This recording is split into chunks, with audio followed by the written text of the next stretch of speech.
All right, Sparrow's here. I'm in. We've got Bounty. We've got a, um, what would you say, 1/10 of Rempel tonight. Got Vendini. That's true. That's true.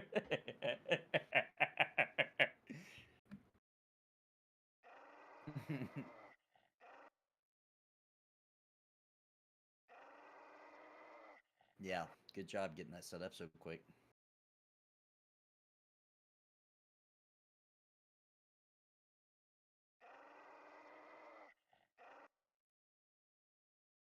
Oh. They still is Rammstein still as crazy as it used to be, or they toned down a bit? Right.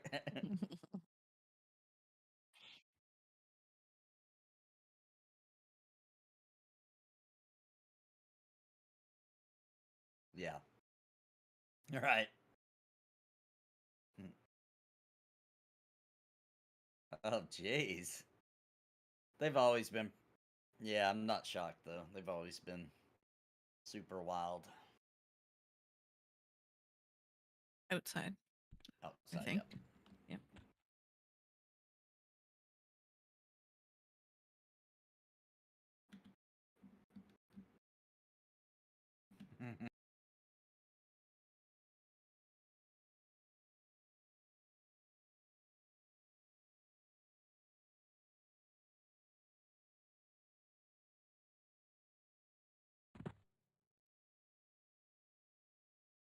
Can I get a breeze, please?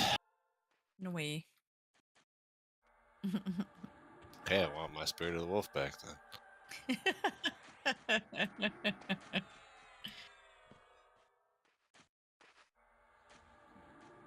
Yeah, heard that. I'm gonna do the same. Well, I guess it's beverage time. I could use one too. Mine's almost already gone. I'll be right back too.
Brownie, you mind magicking me up some drink? Magic drink, please. Welcome back.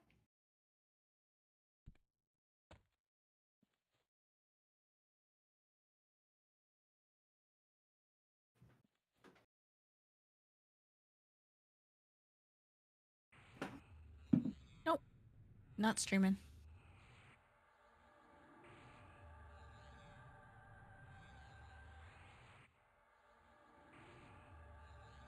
I'm back. Welcome back. Welcome back. Welcome back.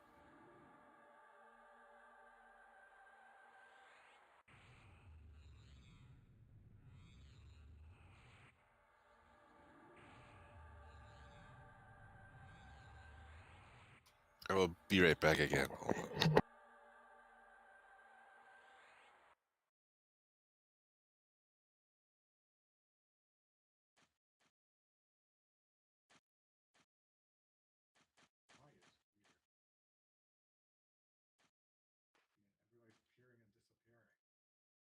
That's weird. There I am. Yeah. I did. Yeah.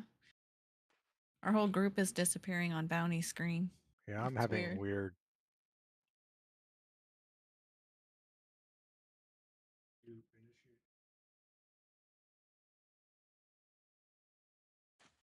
Let me stand up. You got it? Thank you. I don't know. But I appreciate. No.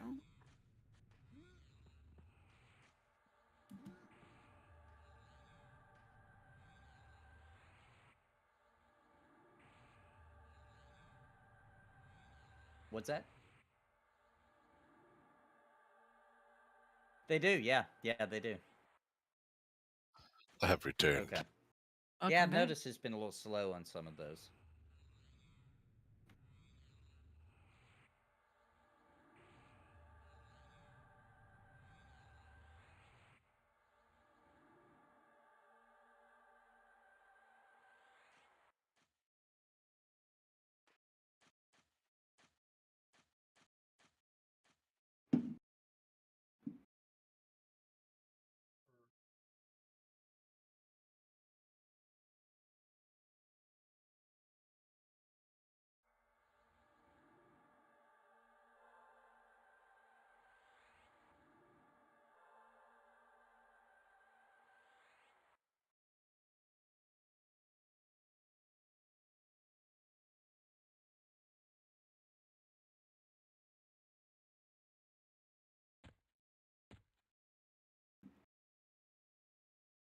Cast breeze on me.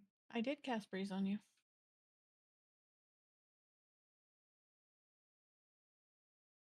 I'll cast it again once we get in. My client is wonky. I'm gonna camp out.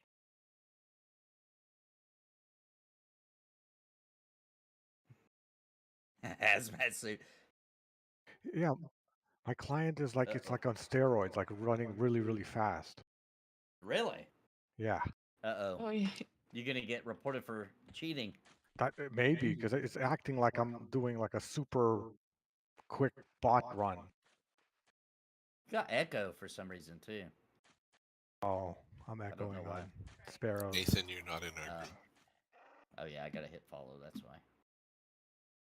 I'm gonna mute my mic and see if he's still echoing. Testing, testing, 1, 2, 3. Did I get the invite?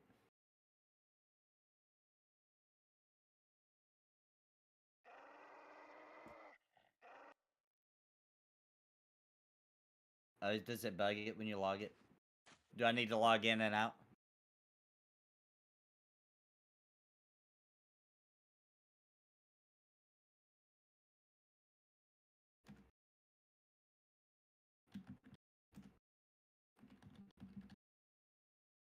Oh, that's no, that didn't work.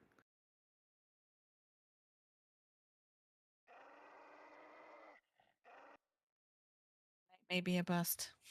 Or it feels like a cursed night. Yeah. Well, it didn't work yesterday, but I'm Yeah, we I'm had some down for trouble that. yesterday. So my client feels like it's working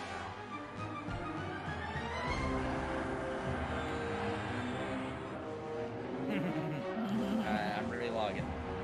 now. Could you throw a re-invite and could I get a breeze, please? Yeah.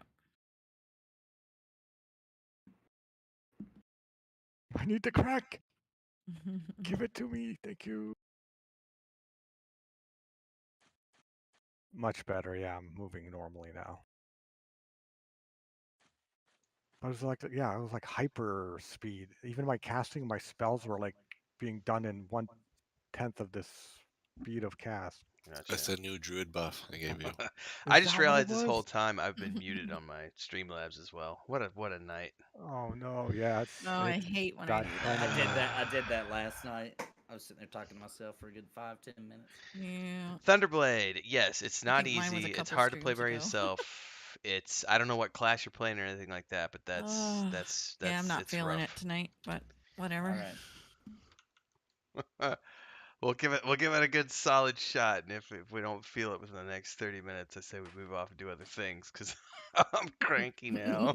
I gotta play our EverQuest. What would you send me? We Can do. you send the invite? You Yeah, guys could always blame your terrible internet and say, "Oh, my internet crashed, couldn't play." So yeah, I could literally Yes. just Rage unplug it quit. and be like, "Don't know what happened, guys." No, come on, guys. Come on. We can do go that. play like regular EQ. Oh yeah, Wizard's rough, Thunderblade. Bounty code for $2. Let the Start on neckbeard party Thornblade. begin. Whoop whoop. We got a stream goal of $50 Do some tonight, ladies raiding. and gentlemen. So if you like what you see, don't forget to hit that We're super raiding? chat button down below. No, on Donate what you Thornblade want they're to raiding, support the though. channel. You can also join as a member of the Adventurers Guild for $2.99. Let's get these technical hiccups out of the way because I had to All right. completely reinstall my P99 tonight, and I'm a little cranky. So, all right, now I Ready? don't remember, Vendini. Have you been able to cast like Spirit of the Wolf in here, or is it only? I can't just remember. outside. Okay, so it won't work in here. Well, we'll just So you have it till it wears off. be careful in here. Should be okay.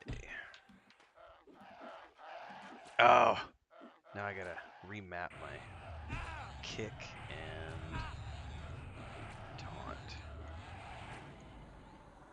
Kick, taunt.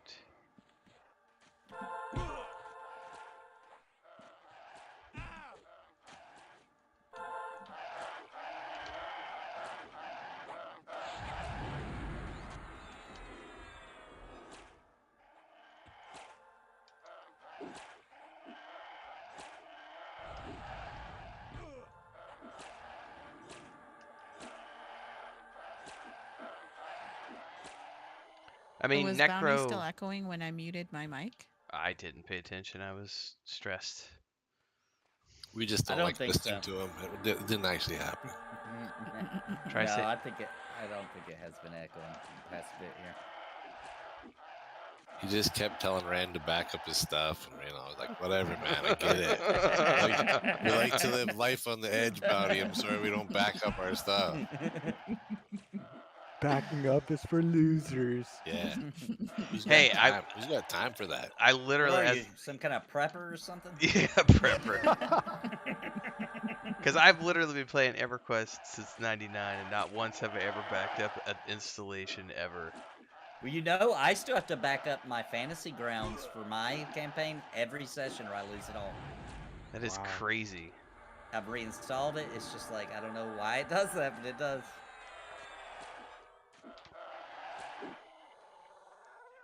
Like, there's no explanation for it. I've even contacted Fantasy Grounds. They've looked into it. They can't figure out why it does it.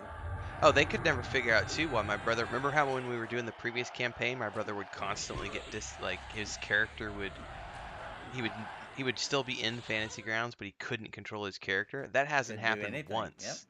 Hasn't that happened weird? once recently, but it did. It makes me wonder if when we start our brand new campaign, if it'll just suddenly not do that anymore. I don't know. You never know. It seemed to have worked for Joey.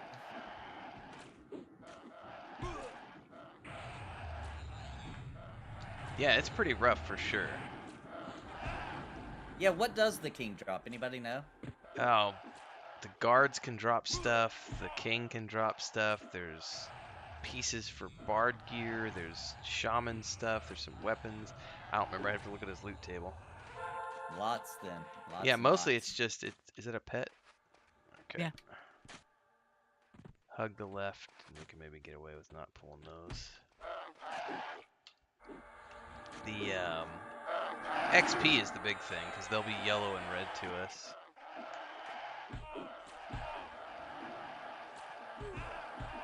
Whoa. Guess we didn't get away with it. Somebody That's didn't hug my bad. left. I tried. The smell like of the hugging. wood elf was too strong. The goblin said, "Hmm." I thought you said go hug the goblin. I'm sorry. Oh fuck! I don't have my I don't have an Common assist mistake. macro anymore. Hold up. I gotta get an assist macro now. Isn't that it's so annoying when you lose all your stuff. Oh, it's beyond annoying. Like I love you guys so much. That's the only reason I'm here. Yeah, please. Please. We've got to have our EverQuest night, man. I look forward to it all week. Me too.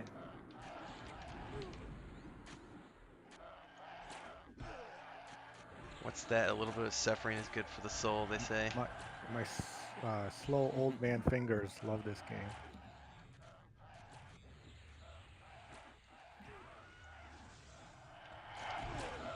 really did farm that. The other night I farmed that quest I'm doing for the Did you get it? epic mount. I did it for so long. No, it's gonna take a while. It's a long farm, but I did it for so long that I thought my finger was broke because it hurt so bad from the clicking with my middle finger on the right.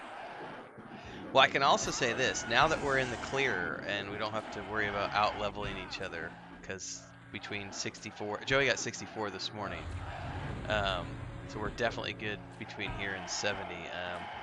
Any quests any of you want to do at any point in time, I am in on any character because Oh, nice. Okay. we got shit to do. Let's go. Yeah. Content is king. Dude, I had a wild time in Stormwind last night trying to heal the sick, and I got contaminated at one point, turned into a zombie, and then somebody killed me and teabagged me. And it was a wild night. Honor Hold was taken over today. I got 70 on my death knight, and I had switched over to go do some training. And I logged into Honor Hold, and it was completely taken over by zombies. Wow. Like Oh, there was Honor like Hold, you mean? Oh, wow. Honor okay. Hold, yeah, in Hellfire. Like there was like 2 NPCs that were still up. Everything else was just, it was like 50 plus zombies all over the place. Yeah, it's gonna get worse. We're still in phase 1. No. I can't imagine. I've never seen this before. I heard about it, but I've never seen it. Oh, Wrath is so close. I could taste it. Is it icy? It tastes so good, like snow. Yellow snow? I wouldn't know, sir.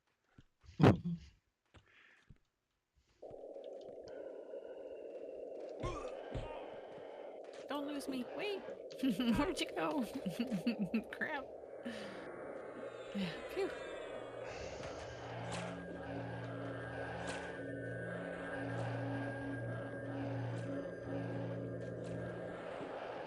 Well, Mujan says we're past phase 1, which is technically true. What I mean is we're in the first event. There's another event coming up next week. Mm-hmm. Can you guys check your buff bar and make sure symbol is on? I have Bravery, Thistle Coat, and Holy Armor. That's it. You don't have skin like steel? Oh, I must have overwritten by some of these. Yeah, Bravery or I have. Holy Armor. What are we looking for? Symbol. Symbol of Transol? Yep. I have it. Just because I'm the Great Medini. It's a good hit point buff. So now runs. You should have taken it. The Great Vendini never lacks for buffs. I'm always fully buffed. The buffs Ready to simply go. appear as part of his vestiges.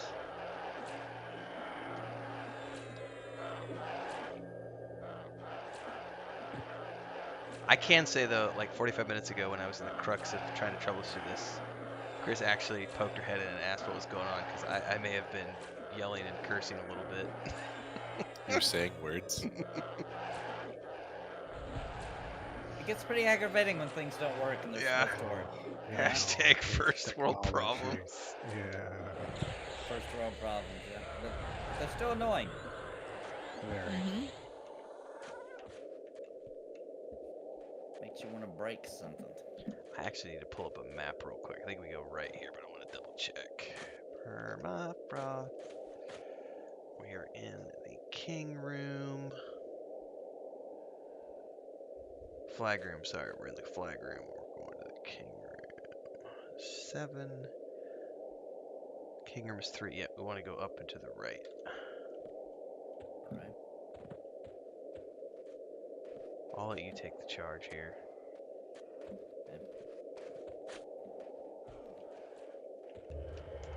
Man, his buddy isn't very smart, apparently. He's like, whatever, he's got this. They must have gotten an argument earlier or something. Johnny sat I down. sat down. Ah! He wouldn't tolerate that. Killing his buddy? No Right, problem. that's fine. You're dissing me by sitting down?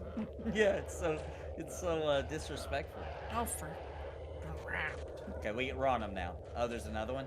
Or is that your Because pet? I sat down. No, it's Oh not my my pet. goodness. Oh, it's not.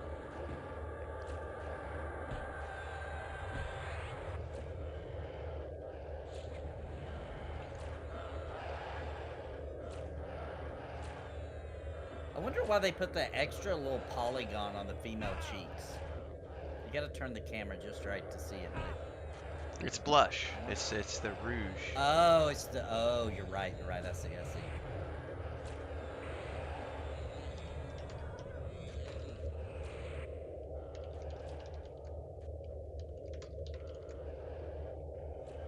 God, how do you turn the auto inspect off? Because that's on again.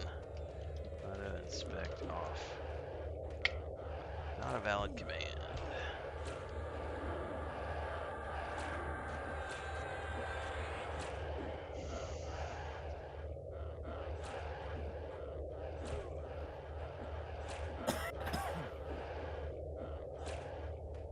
I'm only a few members away. I think 3, because I got a new one at the beginning of this stream. I think 3 members away from being 100 members strong for the first time Nice. ever. Nice. It's awesome. Yeah. So Ren, I think it's /toggle inspect on. And toggle inspect is one word and then space. Yeah, I got it. on. Thank you. Oh, you got it. Okay. Yeah, I wanted it off because it was driving me nuts every time I right click something. Right.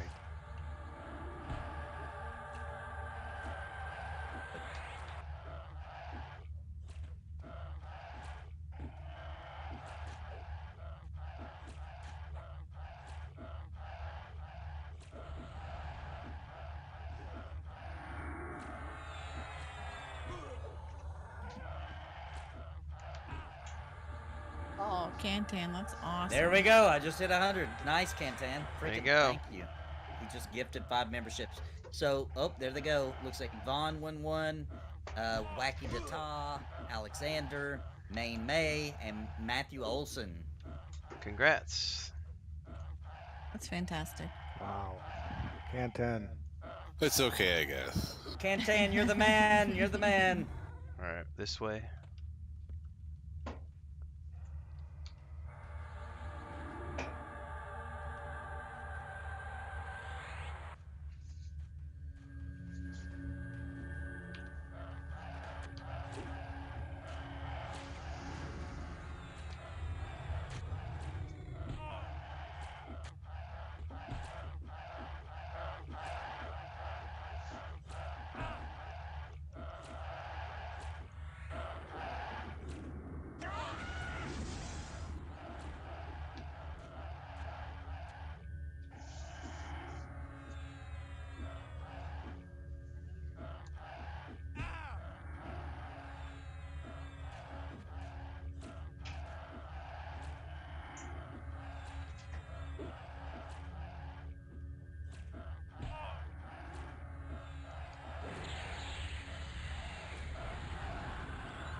Multiples around that corner.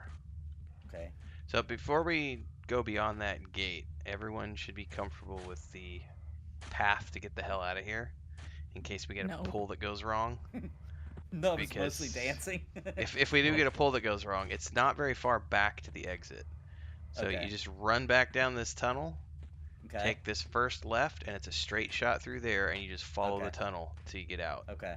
Okay. The only Heard branch that. off is the fire pit room, which is that tiny little alcove where they smelled Vendini and came after us. But it's not a branch off, so it's just literally out, first left, just run straight. Okay.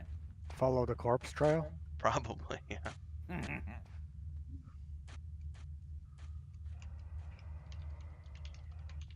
So I'll let you do what you're gonna do, Nathan, because Okay. it's better if you take the hits. Yep, all 3 of them. Does the Assisting? priest heal? Yes, it does. Okay, let's get the priest first. I'm on it. Okay. You pull back a teeny bit so I can miss them. Is that better? If I get no, because if I get too close, okay. What if I leave the priest? He just gets on red though. that better? Well, let's see. It didn't mez me, so that's better. Oh, because We're it's an good. AoE, is that why? Yeah. Mm-hmm.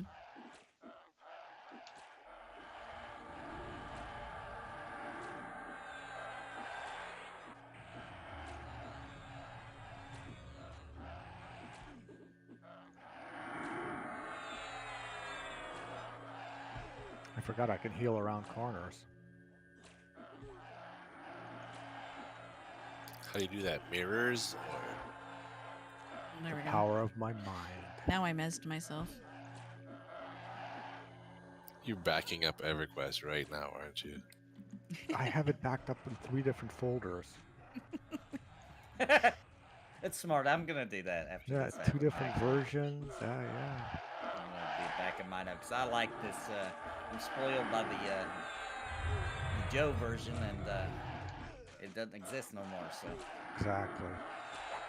I don't ever want to have to do this the old school way. That was the only reason I tried P99 was because it was a simple, easy way to install it. Yeah. And he had a lot of the keybinds already preset. Yeah, and the texture pack. It was just Yep. like. Oh, it's great. I love it. I'm gonna ask him. I'm gonna talk to him, figure out what happened, why he did that, and see if I can't get a secret link or something. Right. Because Private I think it's still there. There's a reason he's done that. I don't know what it is. Because me and him talk about that all the time. Every time I talk to him, I'm like, dude, I still use your P99 link for everybody. I'm gonna stab you in the face, you stupid priest. There we go. Save Ding. that for Sunday. Congrats. That's what she says after a sermon. Wow. Not quite. That's what she thinks. I haven't gone that dark side. Jeez.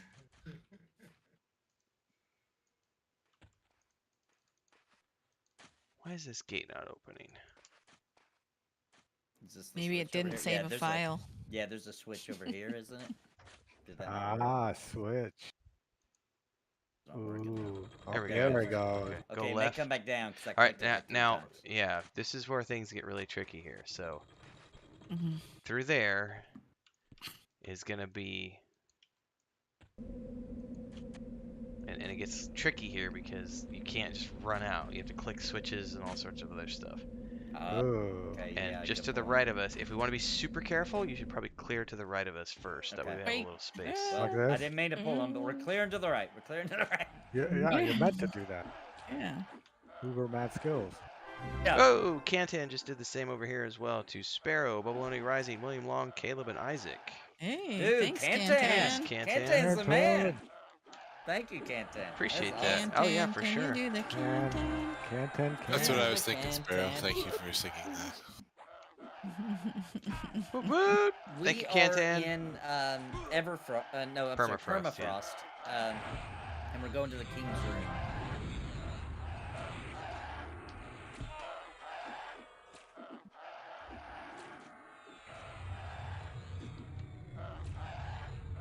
Members get a special treat tomorrow. I got the 4th video for the Lotro chicken coop build going up. Just recorded cool. that today. Oh yeah, it's all about the nightmare that's about to begin because the lumber is so bad. It's so bad. What's wrong with it? Oh, the short version is that nobody around here builds with wood, so it's all block, and so it's 1x10s, 1x4s, 1x6s, and none of them are the same size. They're all different thicknesses, widths, and lengths. Oh, And it's gonna be a nightmare because I'm doing it all by hand with a handsaw and hammer and nails, Ooh. and so it's just Oh no. it's. Chris won. You're using all hand tools. Well, I don't, I'm not gonna go spend $700 on a Yeah. tool set for a couple of projects. Is it expensive to rent there? There's nothing here. I'd have to go 2.5 hours to the city to rent tools. Oh, okay, I understand. Okay. So it's literally just a crisis of being in the middle of the boonies and not needing tools since I had a construction company. And it's like I don't. Man, that is gonna be it's- hardcore, dude. It's You're getting gonna be- documented. You're gonna be ripped. You're gonna be ripped. by the time Well, you're one done. arm's gonna be ripped. even out the other arm. Yeah, That's exactly. what you flex with on the stream. Oh. Just that's your flexing arm on the stream. Hey, hold on. I gotta rebreeze, everyone. One sec. We'll finally catch up with the other And- one.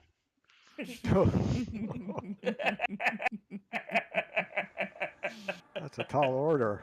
Yeah, that's a lifetime of work on the other one. So It's a long project. I got It's a 35 long years to grind, catch I up with don't the other know. one. Okay.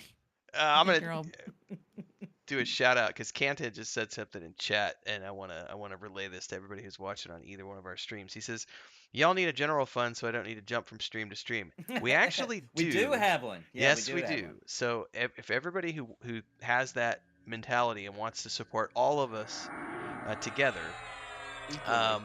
twitch.tv/Weave and Void, which is where we do our Sunday night tabletop streams. That's where we have our general partnership, and we all share Now- that equally. Now, to be fair, that's almost true, actually. Because it doesn't help Vendini or That's true. Kel. That is true. Gideon and That's Kel. almost true. That's Mhm. almost true. Yeah. 3 in 1 though. Thank you for getting me up to speed on that because I had forgotten about that. 'Cause Kel's not here, but Kel is part of like what we're building with our multi-stream team. He's just not a part of what we got going on over there. So that is true. It does. That's only for some of us, not all of us. I'm We gonna grab that priest going first. in? Yeah, we Try should to go body. in and just hug this back Right corner. here? Yeah, but just yeah. Ah, I'm on the priest. So belay Okay. what I said because it's not actually accurate. Dag It's nabbit. close, but yeah. you could do it's like 4 in 1. Yeah. Me, Bounty and I, Renfail and Nathan.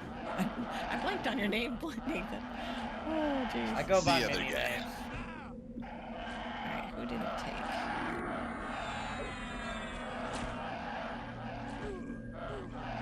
Calming says, "I thought you were level 29 already." Where's your clarity? Nope. We're a ways away. I think we're only 26. 4? 26. On the goblin 26, trying to kill yeah. bounty.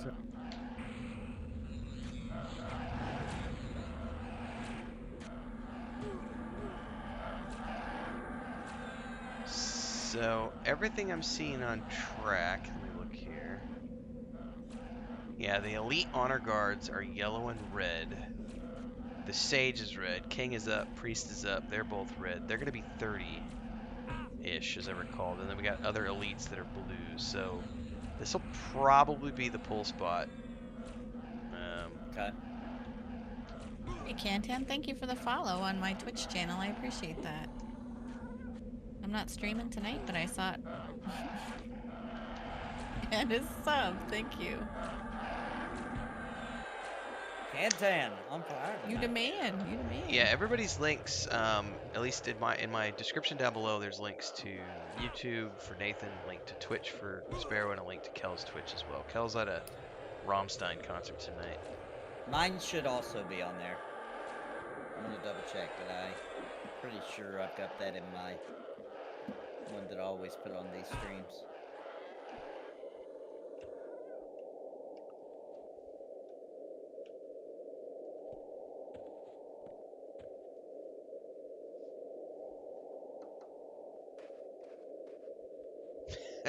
He says he's working his way down the list. Yes, I do have all mine on. Thank you, Kantan. I Everybody's appreciate the on mine support, as man. well. Thank you. Okay. Jeez. Two So, priests incoming. yep, Okay. got this one. Where's the other one? See I him? only see. Oh, there he is. See, it's He's hard in to the rock switch a to bit. him. Give Yeah. a minute. See if we can all back up a little bit and get him to come out of the rock. There I we think go. I got him. Yep. Okay. I think. We shall see. And survey says. Yep. Right.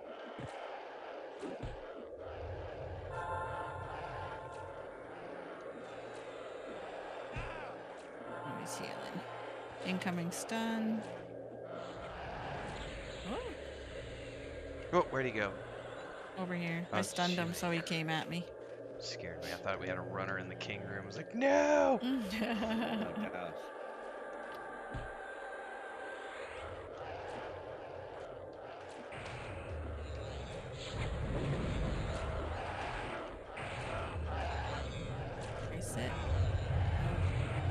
Thank you, Cantan. I appreciate it. Said he threw the Weave in the Void a sub too. Oh, thank you. Dang, Cantan. Sir. Jeez. Thank you. I'm gonna quickly start a channel. Get in Yeah. on this Chop, action. chop, chop, chop. Panini. Be right back. BRB, guys. AFK. OF/Great Bandini. Sparrow has a YouTube channel, just saying. She does. Yeah, if you want to just sub, there's you can't. All right. This is where things get tricky, Nathan. So up there, ahead, this direction is gonna be. There's a ramp that goes down to the left, and that's where like all the elites and everything are gonna be, and it's just gonna be a hodgepodge of everything from 26 up to 30. Let me double check the king's level. The king is level 31, so it's going to be a hodgepodge of stuff that's level 25 to 31, which means theoretically we should be able to handle all, unless if you get a king pull that also has the priest, we might be shit out of luck because we're not going to be able to mez anything. So I would say just pull. I mean, I could probably help you pull with root and stuff, but Does anyone else need breeze? For some reason, bounties is running out fast. I'm good. I don't need it. I'm just trying to get some power back so I can rebuff, whatnot. Yeah, my client is really weird. It's like running too fast. You got a third ad coming. Okay, I'm gonna AoE mez and keep them there. Okay, one resisted. That'd be you.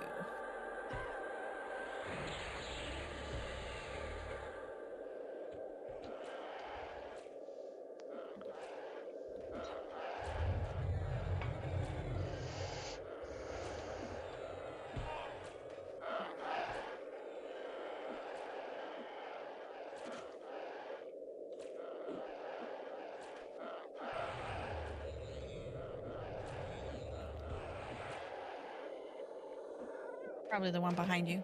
Yep, Oh, behind sorry. Sorry. Already smacked this one. It's that premature proc. Yeah. Procking a lot. You got him.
Finished planting a whole new garden bed of fall stuff for the cold weather, like radishes and what else?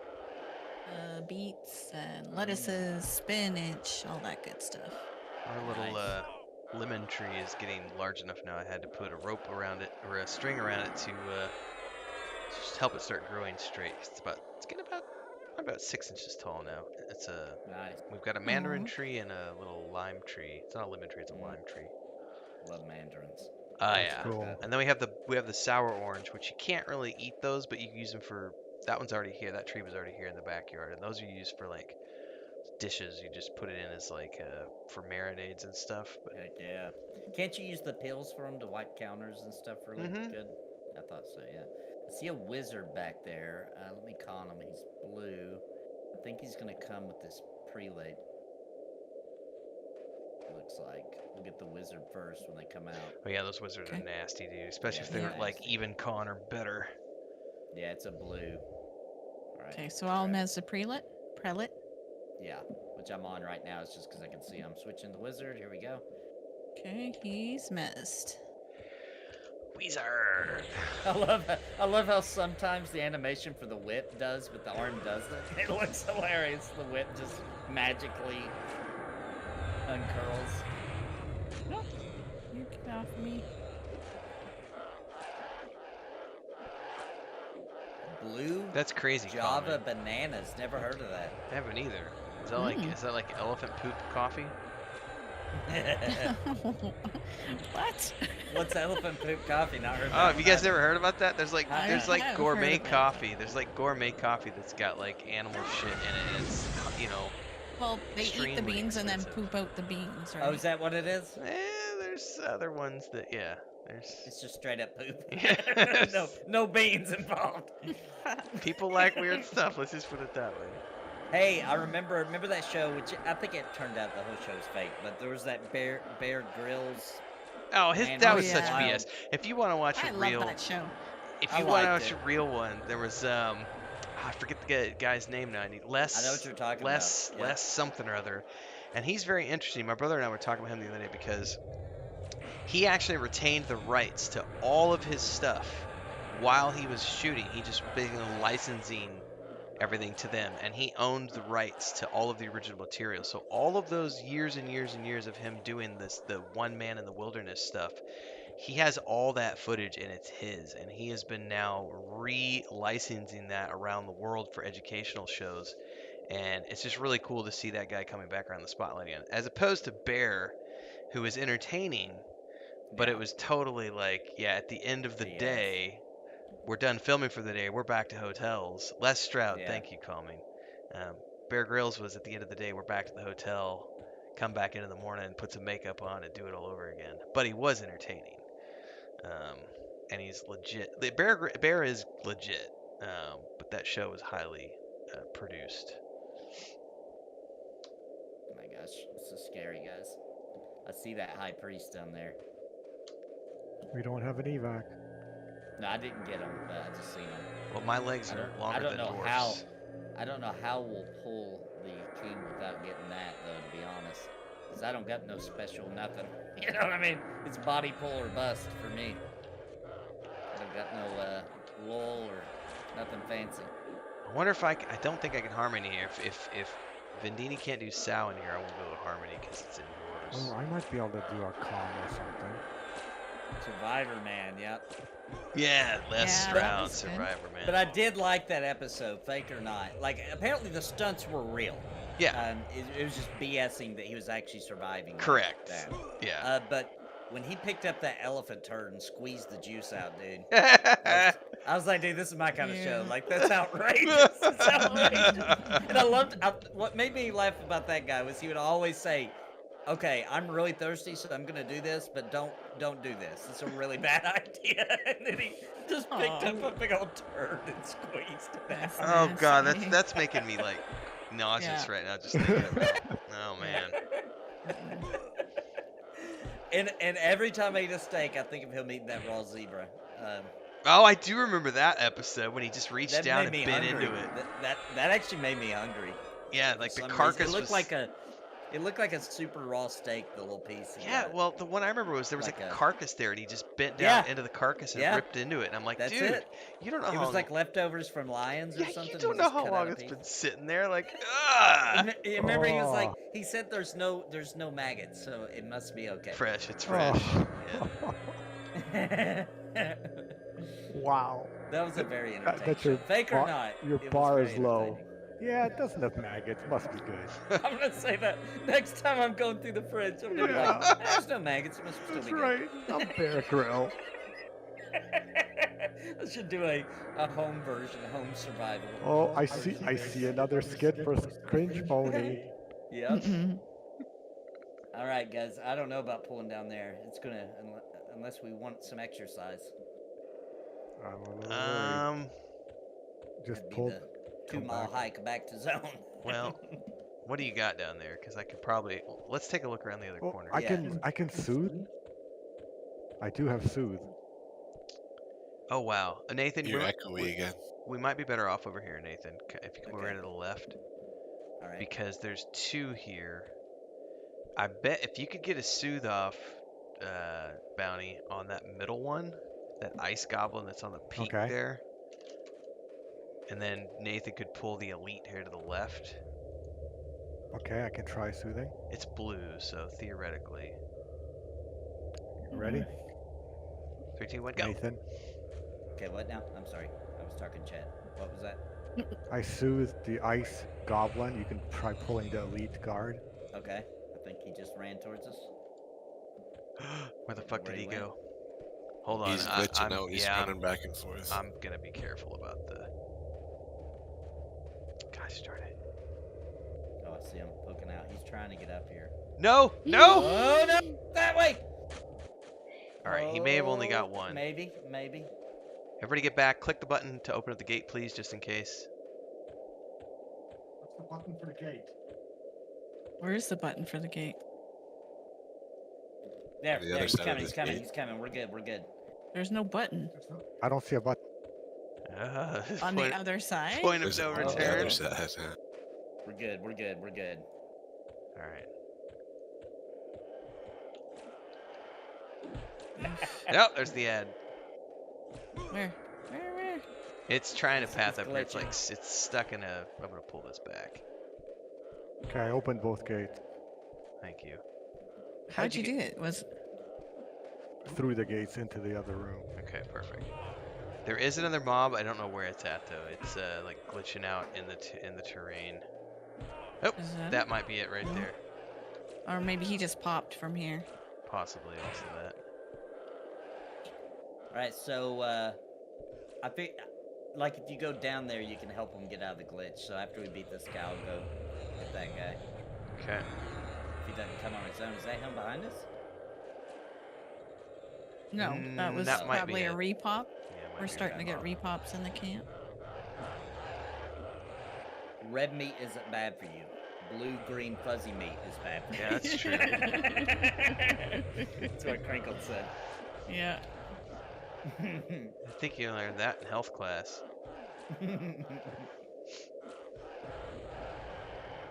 Don't eat the blue meat, kids.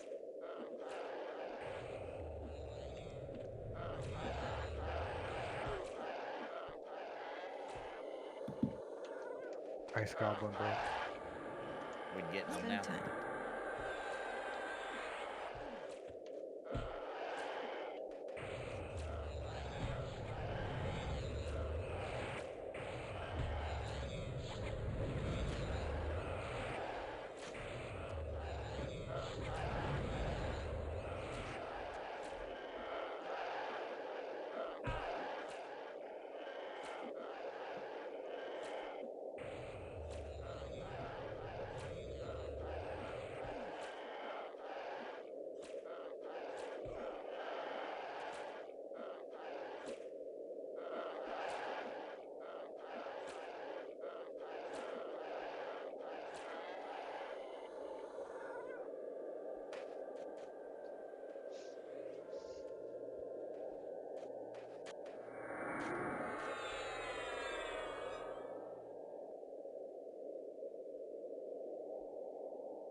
All right.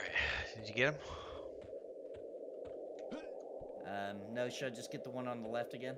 Oh, Yeah. that one's stuck down there. Still down there. That's right. Let I me don't if see I can him find though. Unless that was the one that popped up through the floor that we just killed. That's what I thought. Oh man, there's think no it way to get the was. king without all that whole mess. Ugh, that's a lot of mobs. Do you think it's possible that if we pulled all the way down that left side, said elite guardsman, he's yellow though. That's the We could problem get is him. they're unmezzable at this level. So Yeah, and then the high priest is red. oh yeah, the high priest and the king together would wipe our group. That would wipe us. Yep. Yeah, we would have to be able to We need Cal. Well, you'd have to. Yeah, he might get killed on the pull. Oh, really? I'm gonna try to. I mean, yeah, try to pull that Nathan and see what happens. Do you need Think a I can soothe? jump back? You might get an elite guard with it. There's a red guard down there, and if he tags it, we'll get both. But I don't think I'll be able to get back if I go down there. oh, can you not shoot it from there? All right, incoming. Yep, we definitely got the red elite guard. This thing's Alright. dotted too, so. So we should get the red first, right? Yeah, just Like, kill the red, rotate and it. I'll just have to soak the damage from the. Where's the other one at? It's gonna come up the ramp, so. There's the one. That's the one we need to mez. Elite. Alright, there's the elite. Okay, there he is. Gosh, where's he going? Jeez. You're not gonna be able to mez this, so let me get it over in the corner and root it.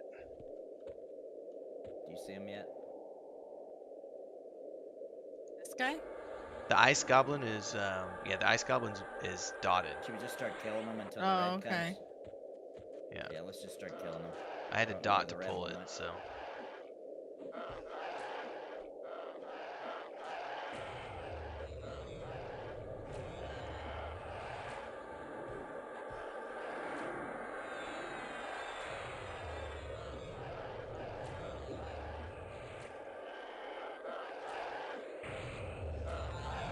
Oh, there's the elite. Yeah, and this room is known on P99 apparently for switching to the elite, because he's got hurt. This room's known for having some glitchy aggro bugs. Oh, great. Burn this ice goblin down as quick as I can. Okay, yeah. I just took him for now. You can fight the other guy. Oh, okay, perfect. Even better. You can do some DPS.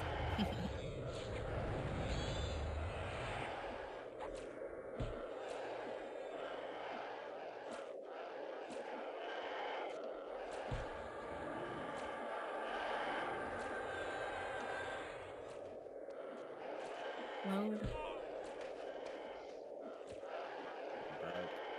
It's okay. You know what, buddy?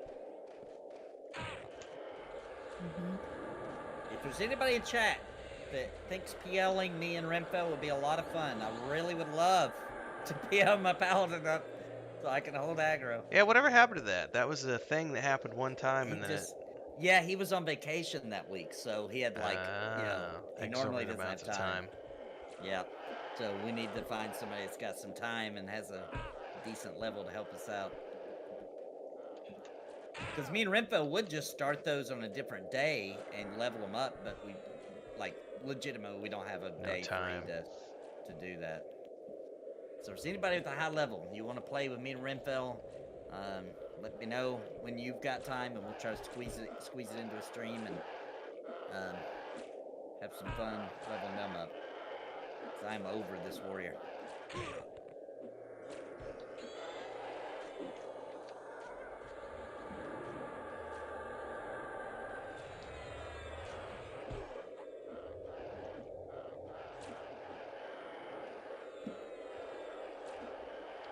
Bigfoot. Mm.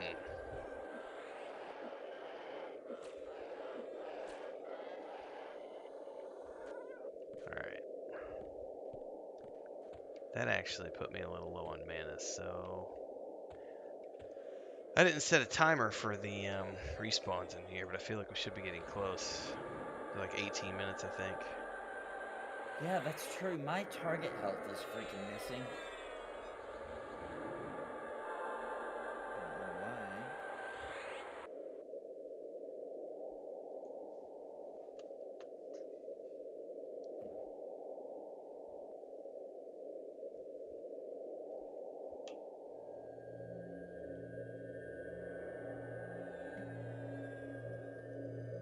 Pop. Dang, I didn't mean to do that. Repop happening.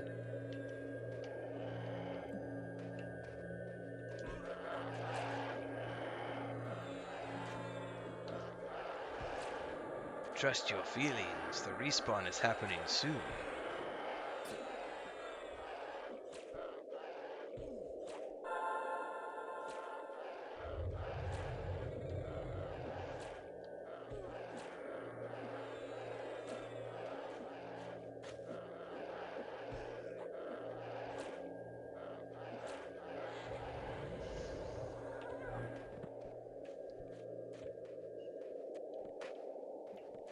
No another pop.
Excuse me.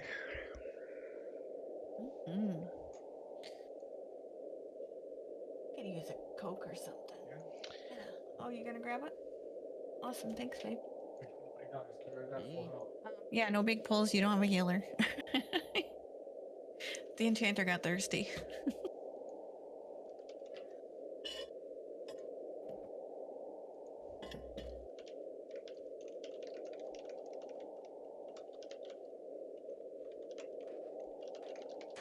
Oh, we need some more breeze. Oh, I don't want a beer, sweetheart. That'd just make me tired. Where are you, Breeze? All right. I'll wait for Bounty to get back, and then maybe I'm we'll get back. that priest. Oh, you're already back. All right, I'm That rebreezing priest. though. How's your mana, Bounty? 70%.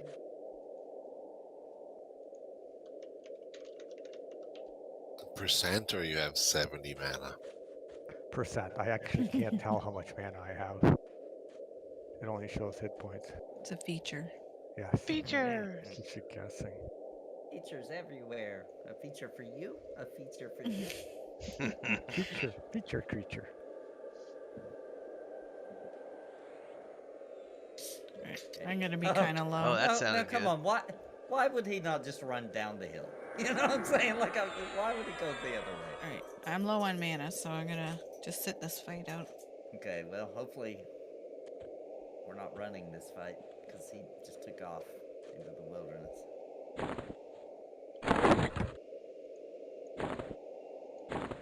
Where he went.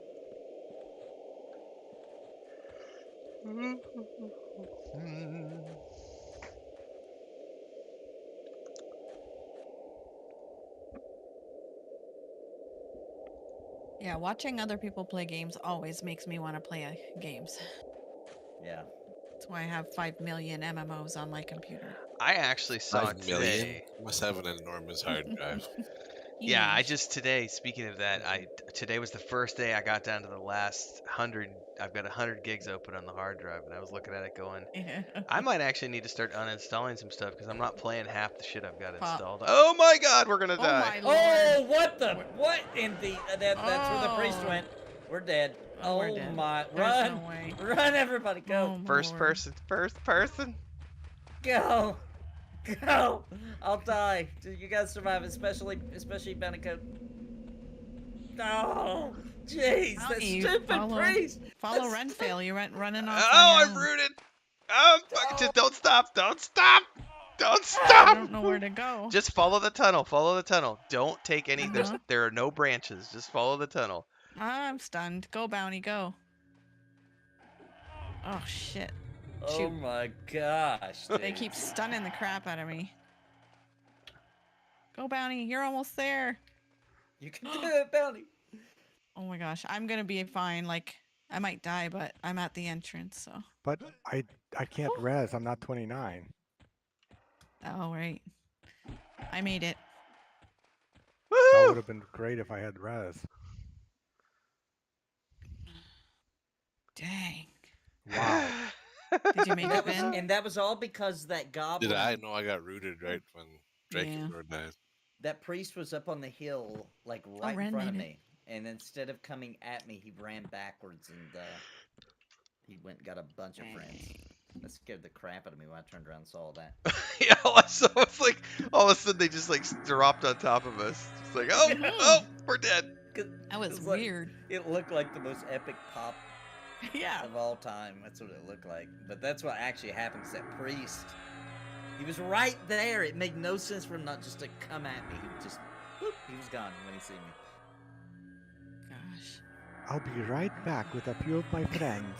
Yeah, yes. 1 goblin, 2 goblin, 3 goblins. 30 goblins. The word of the day is corpse run.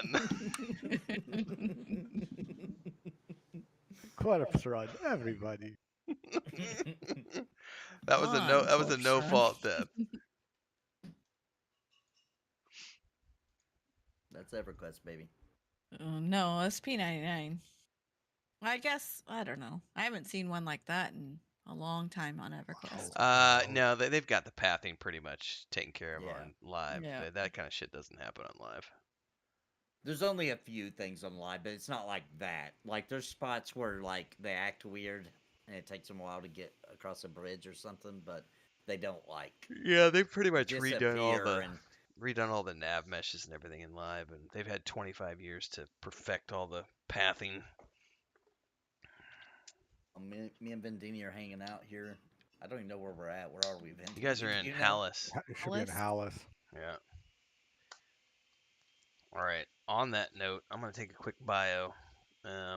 Hopefully no Just giants. getting my bar back up here, Nathan. Give me 1 sec. No problem. I'll move over here just so dark in here.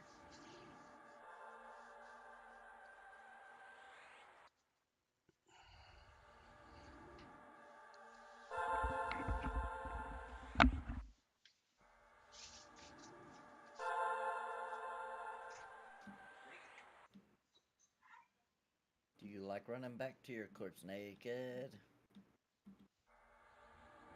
We might have to wait till Kel gets back to drag our corpses.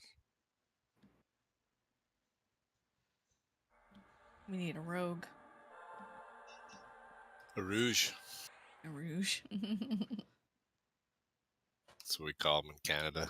Rouge. Ah, You I've should noticed remember some that. people spell it that way too. I've noticed that. yeah. That U just slips into another spot.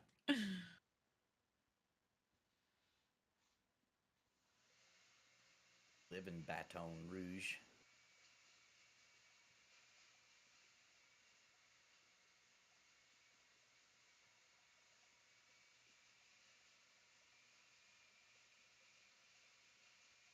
Oh wow. Yeah, I can see on your stream how dark it is. Yeah. Dang. Looking into darkness here. I can see a little purple. Yeah, I didn't even try to crowd control that. I ran for my life. I'm Yeah, out. yeah, yeah. No way. Yeah, because you would have got, like out of the 30, Yeah. at least 20 of them would have resisted and been on you immediately. And they were all right on top of me anyway. They So stunned too. my AoE would mez myself. Right. Ready to rip? Yep, let's do it. I'll just follow your name tag until I can see again. Oh, that's the wrong way. I'm sorry. I'm going the wrong way.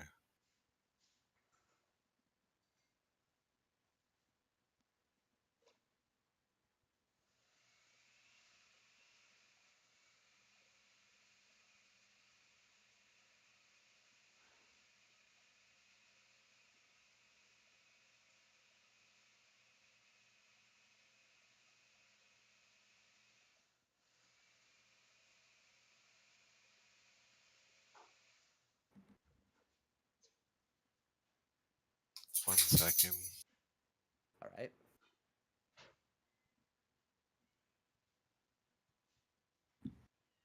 Root. That's what I meant. Yep. Yeah, Vin got rooted right away.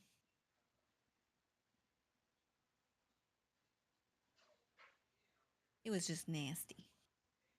It was a wee bit nasty.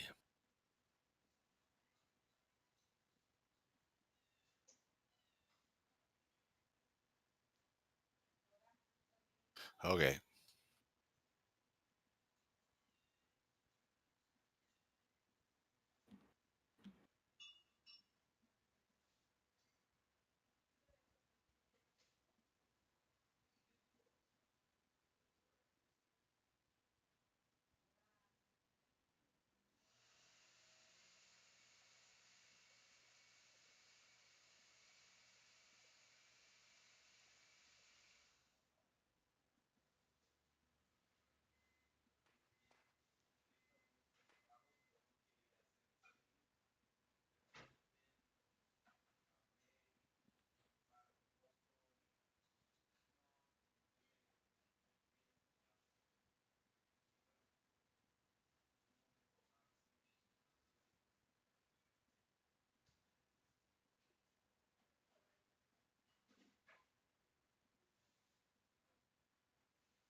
Apparently, my little PvP short from last night's WoW thing it's actually got the most dislikes on my channel Why?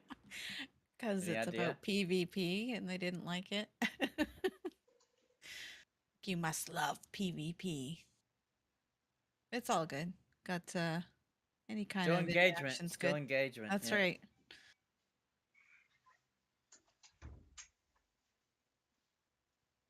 I do love this little short tool that I came across. It's making the shorts really easy.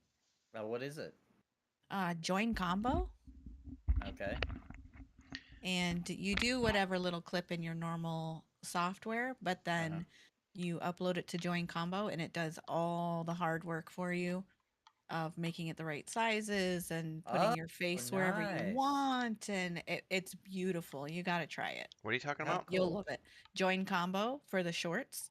You can Mm. put them on TikTok. You can put them on YouTube, and I think it was Reels was Is the it a other. Is that different Facebook? program or is that part of Wonder the It's film a different program, and it's free to use. Of course, they have a paid thing, copy? that you can do, but I'm using it for free right now, and it's I missed it awesome. there, Nathan. No problem. You guys got to try it. You'll love it. I will try it. Sounds fantastic. Yep.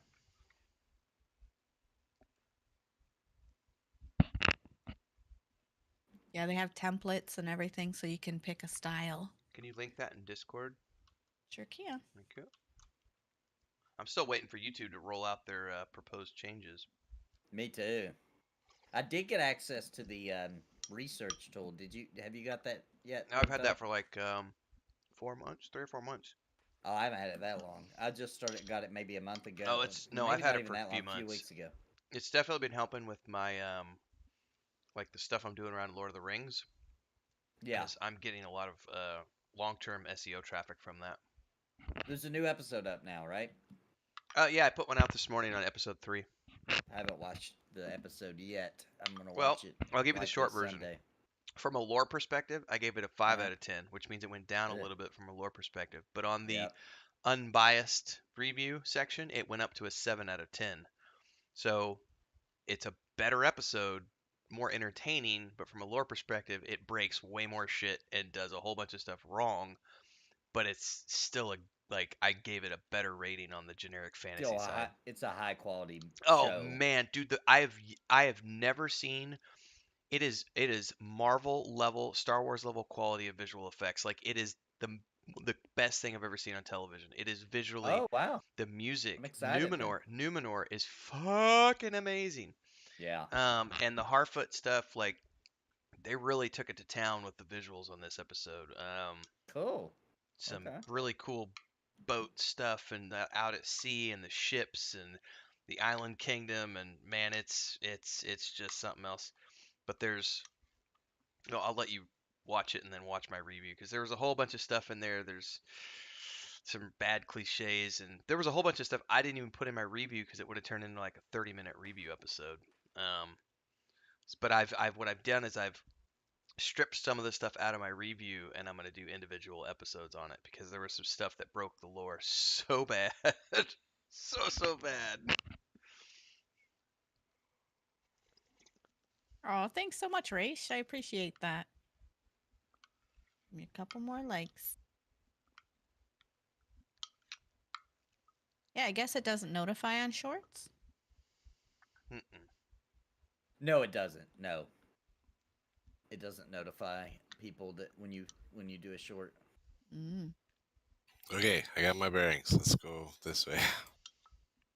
Shorts is just such a weird thing, you know what I mean? Mhm. That like, I kind of get it. Like it is, I kind of agree. It shouldn't notify on a short. That's just a random Sure.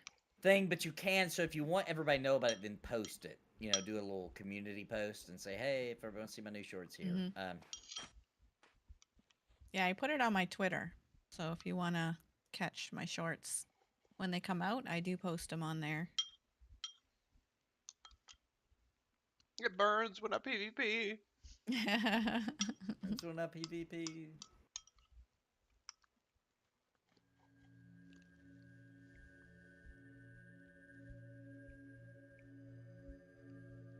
Yeah, that's Yeah, true but- too, Click. One What's man's that? trash is sometimes another man's treasure when it comes to some of those shows. Like, Yep. if you can just like, just know that the lore is not going to be accurate. Say it's not canon, but it is based in the Tolkien universe. You know, based on that style and whatever.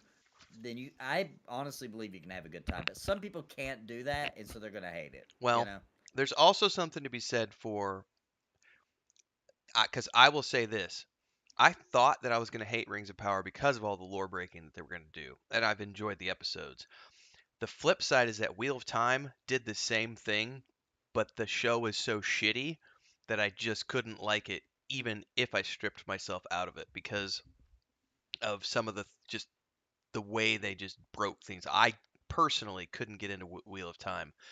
Rings of Power, on the other hand, I was genuinely surprised that I was able to watch the first few episodes and actually walk away going, you know what? I am entertained. I am entertained, and that was not anticipated. Oh, and Renfell, I just now realized I Mhm. told you I'd get back to you on this subject a couple of weeks ago, and now I've Which one? got the personal data.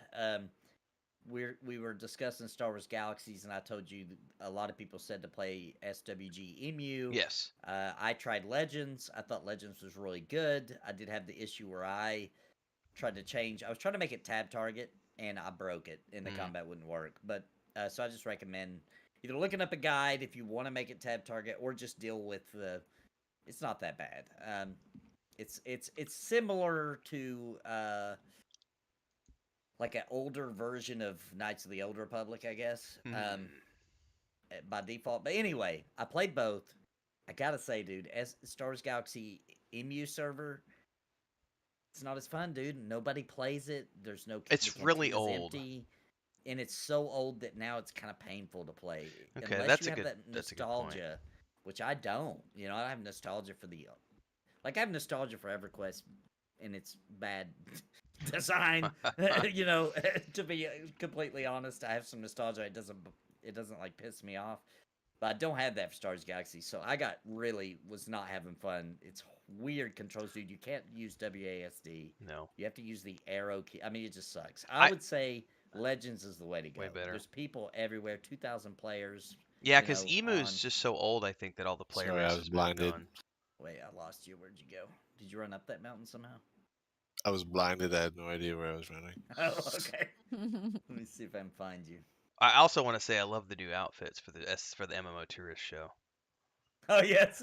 I was like, is it really bright in there? Why is he wearing shades? He's Dr. Disrespect's evil clone twin. Oh man, I lost you. You ran up the mountain. You guys are both taking damage. You guys, what's up with that? We're just on a mountain. Hold tight. Let me see if I can get you on track. I cannot get you on track. Where the heck did you go? You two should stay there. Let me see if I can peek my head out. Just us, Bounty. Yep. Just the two of us. Is something chasing you right now? Yeah. You guys are definitely both losing health. I see Vendini on track. Yeah, I'm right behind him now. All right, I see. Oh shit, there's a giant right there. Yeah, Oh, he's- blinded again. All right, you're Should straight Which way ahead am I and to the running, right. Nathan? I'm right behind you. Is there any way you can I'm gonna try to stop get him running? off of you. What is this con? Green? You want to just kill it? Sure, kill See it. if I can get it on me. There we go. Oh, I see you. However, I I see forgot you. we're hand to hand. You're naked. I I see you. forgot about Yeah, the yeah, guys, penalties of death. look at me. Look to your right, Okay. Drankendor. Vendini, I'm straight ahead of you. Yeah, Oh, we I see see you. you. I see you. All right. Sweet. I'm gonna Help root us this kill this. bastard. No, we're just gonna root it. Come on. Okay, even better. All right, let's go.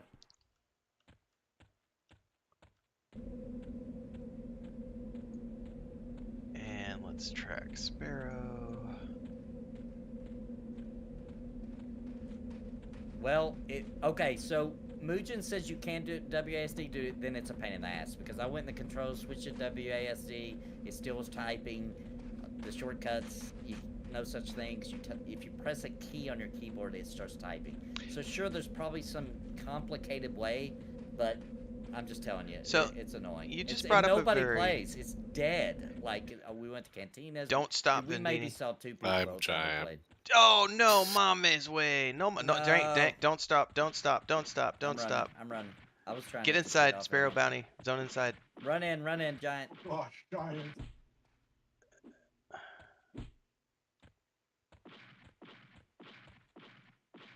God damn it.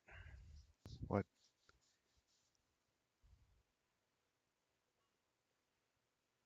This is the point where this is the point where my recent video on death mechanics comes into play. Yeah. Because this is the shit I will not put up with in a modern game. I won't do it. These are Yeah, it is. accidental deaths. It is brutal. These are accidental deaths, and this is the shit that'll cause me to rage quit and tell people not to play your game. Yep, it's brutal. No doubt.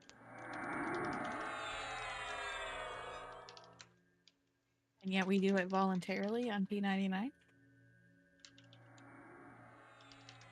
It's a mystery.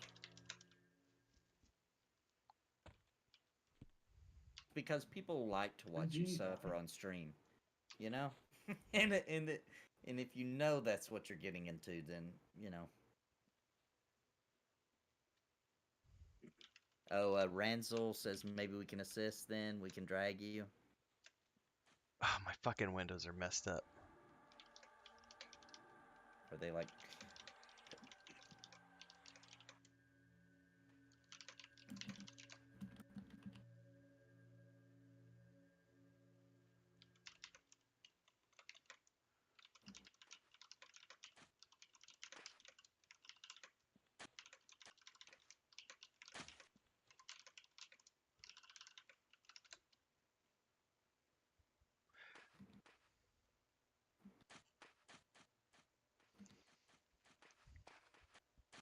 All right, I'll be right back. I gotta put my plate back in the kitchen.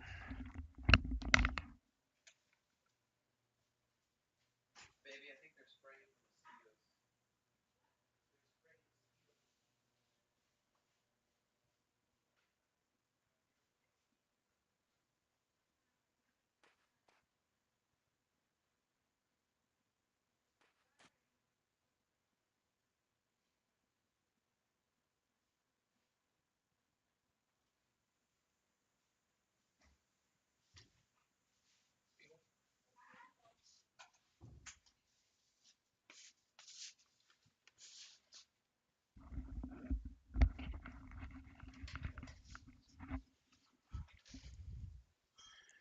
All right, do you need an escort, Vendini?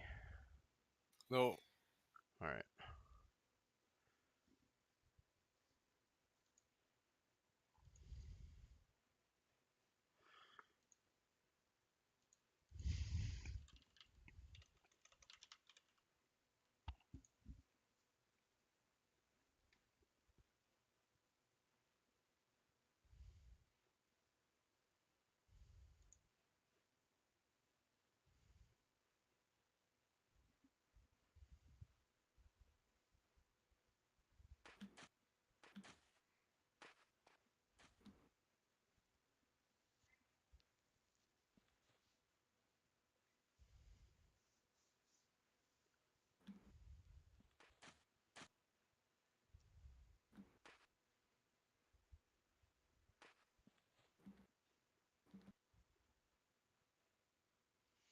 I was watching Click's comment on your channel, Nathan, that Nerdrotic thinks it's a hot mess.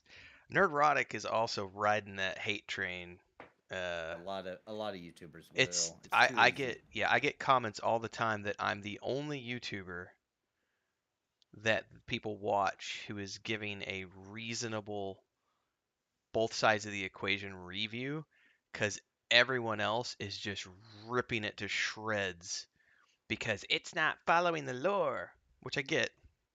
And then on the other side, you have a very small handful of people who are all the ones who got flown out to London, and those influencers who are like, "Oh, this is amazing. This is the best thing ever. It's just so Because cool." they're And getting paid. well, and there's also the younger generation. So from my community, I've got T from Erudite's Adventure and Hemvar from Liam's Lyceum. Both of those guys are in their mid 20s. They're like my brother's age, mid to late 20s, and they are both enjoying the show a lot. And they are also Tolkien fans, but they're a much younger generation, and it's Yeah. resonating with them on all sorts of levels, just the way the show has been portrayed. So, Yeah, we have mixed reactions in my house, right? yeah, So my son loves Lord of the Rings, working his way through the trilogy now. I don't remember what book he's on, but he read The Hobbit.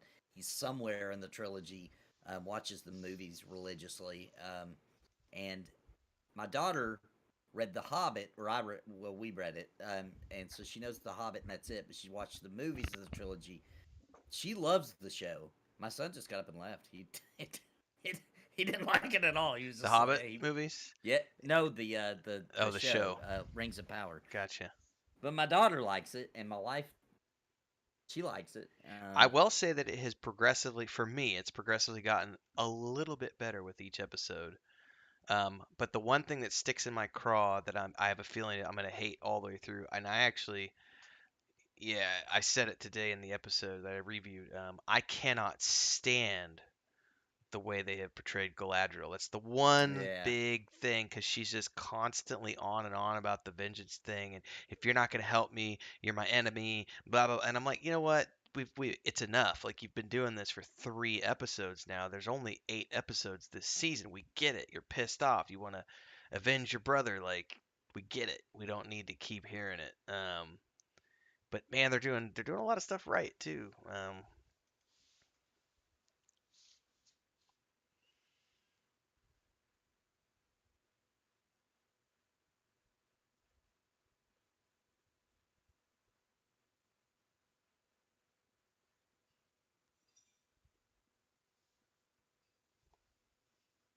Maybe the overwhelming majority of people who dislike it could be right.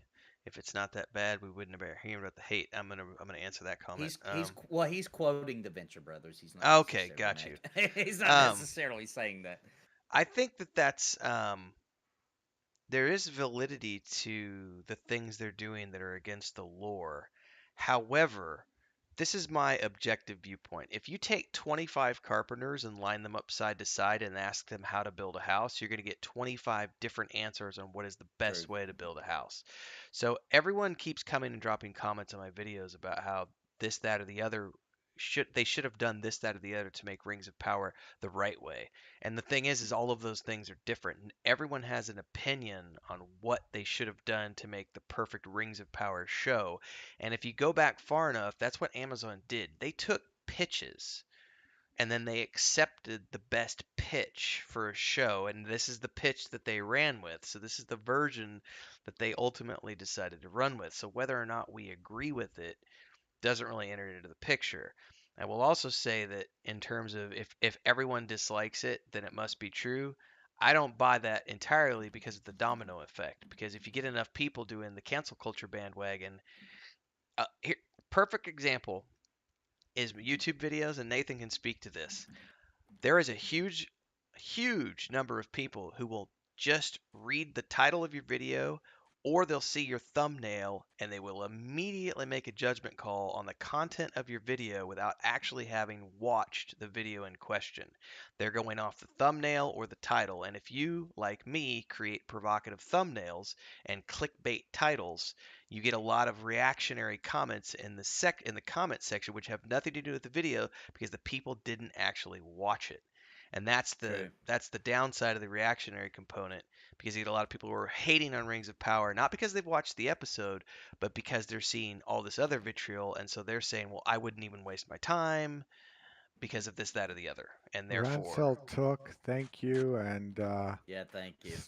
started blasting, thank you. They just dragged our 2 corpses. Yes, thank you, thank you.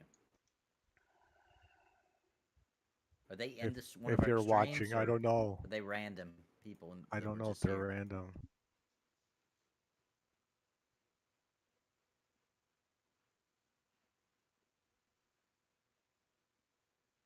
It says the druid corpse is still in there. Did he consent me? I did, yeah. Okay. I sent him a tell back.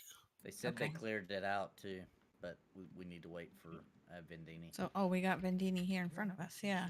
They got So, Bendini. oh, okay. Maybe I'm just late on the. So late. See.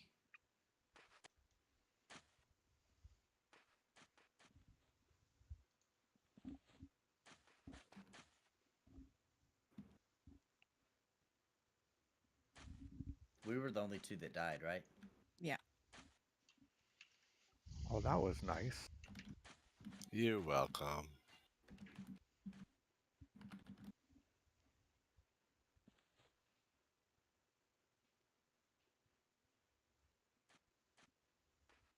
And he's a took.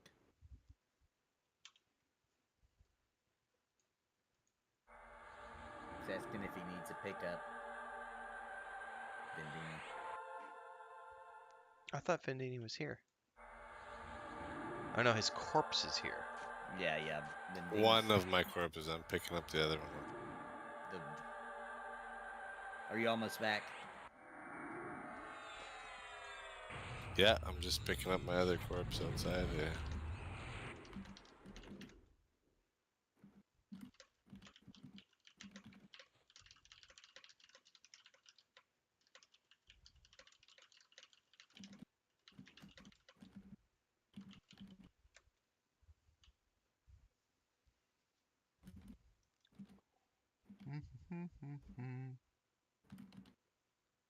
Picked his nums. What does that mean? His nummy nums.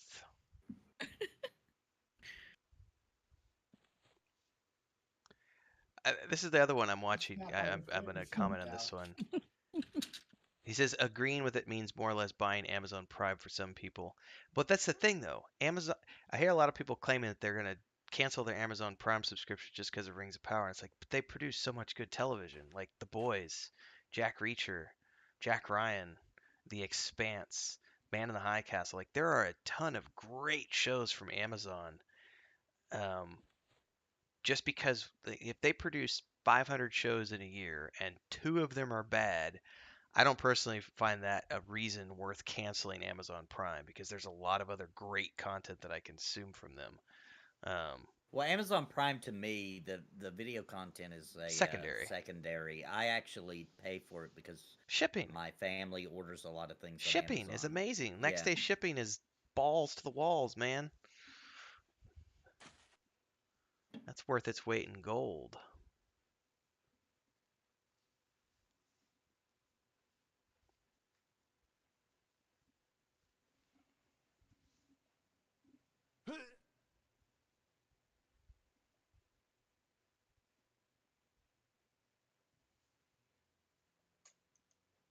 Yeah, and I agree with Jacob. That's what I just I need think we've 1 all minute. said. I'll be right back. I'm sorry to make you wait all this time. It's okay. It's part of the game. Yeah, you're the one that had to do Part the of run the back charm. twice. Jacob says I don't know why they wouldn't just make an original fantasy show if they're just going to do things they knew would cause half or more of the fans to not watch. They didn't know though. And who's What all do the you mean they fans? didn't Who know? are how are they going to know how a show is going to be received until it's actually launched? The comment that they're making is, Well, I think that what Jacob's trying to say though is he's trying to say like when you're making something you know you're breaking the lore, then you pretty much know you're going to at least piss off roughly half the fan base, right? well, If not more. I mean, especially something maybe. as hardcore as Tolkien, you know. But they might not perceive it as breaking the lore, because in their mind, and Peter Jackson very much came out and said this when he was making his films, because Christopher Tolkien was throwing a hissy fit about things that Peter Jackson was doing with the films. Peter Jackson's like, look, we have the rights. We paid for these rights. Your dad sold these rights. Shut up. Let us do what we're going to do with our adaptation. We'll be faithful to it, but we're doing our version of it. That's what the film rights are. And I get that. Here's what I would the counter to that would be: look at Sandman, the recent Sandman show on Netflix. Neil Gaiman was involved in that with every step of the way. Co-wrote it, Sure. co-produced it, promoted it. He was the one who actually promoted the adaptations from the original comics, gender swapping characters, making one character black, making one gay, and you had all these people who were trying to make the claim that Sandman, the new version of Sandman, is a woke version of Sandman, and Neil Gaiman's like, I don't know what you're talking about. These characters are always this way. I approved these changes. I suggested some of these changes for the modern medium. Y'all need to just shut up, because they're Yeah, trying there's to. an oversensitivity to it Yeah. now. You know what I mean? Like when you see any certain things, you just assume that it was added for the woke level. You know what I mean? When sometimes it's not even true. They're But offering to port us if we want some port. Is there anywhere we want to go, or? Kel is still here, so I would not want to leave Kel behind. Oh, Cal's still here. Okay. Yeah, it's fine. that's true. Just they're just splitting and say, so we can just say we're good here.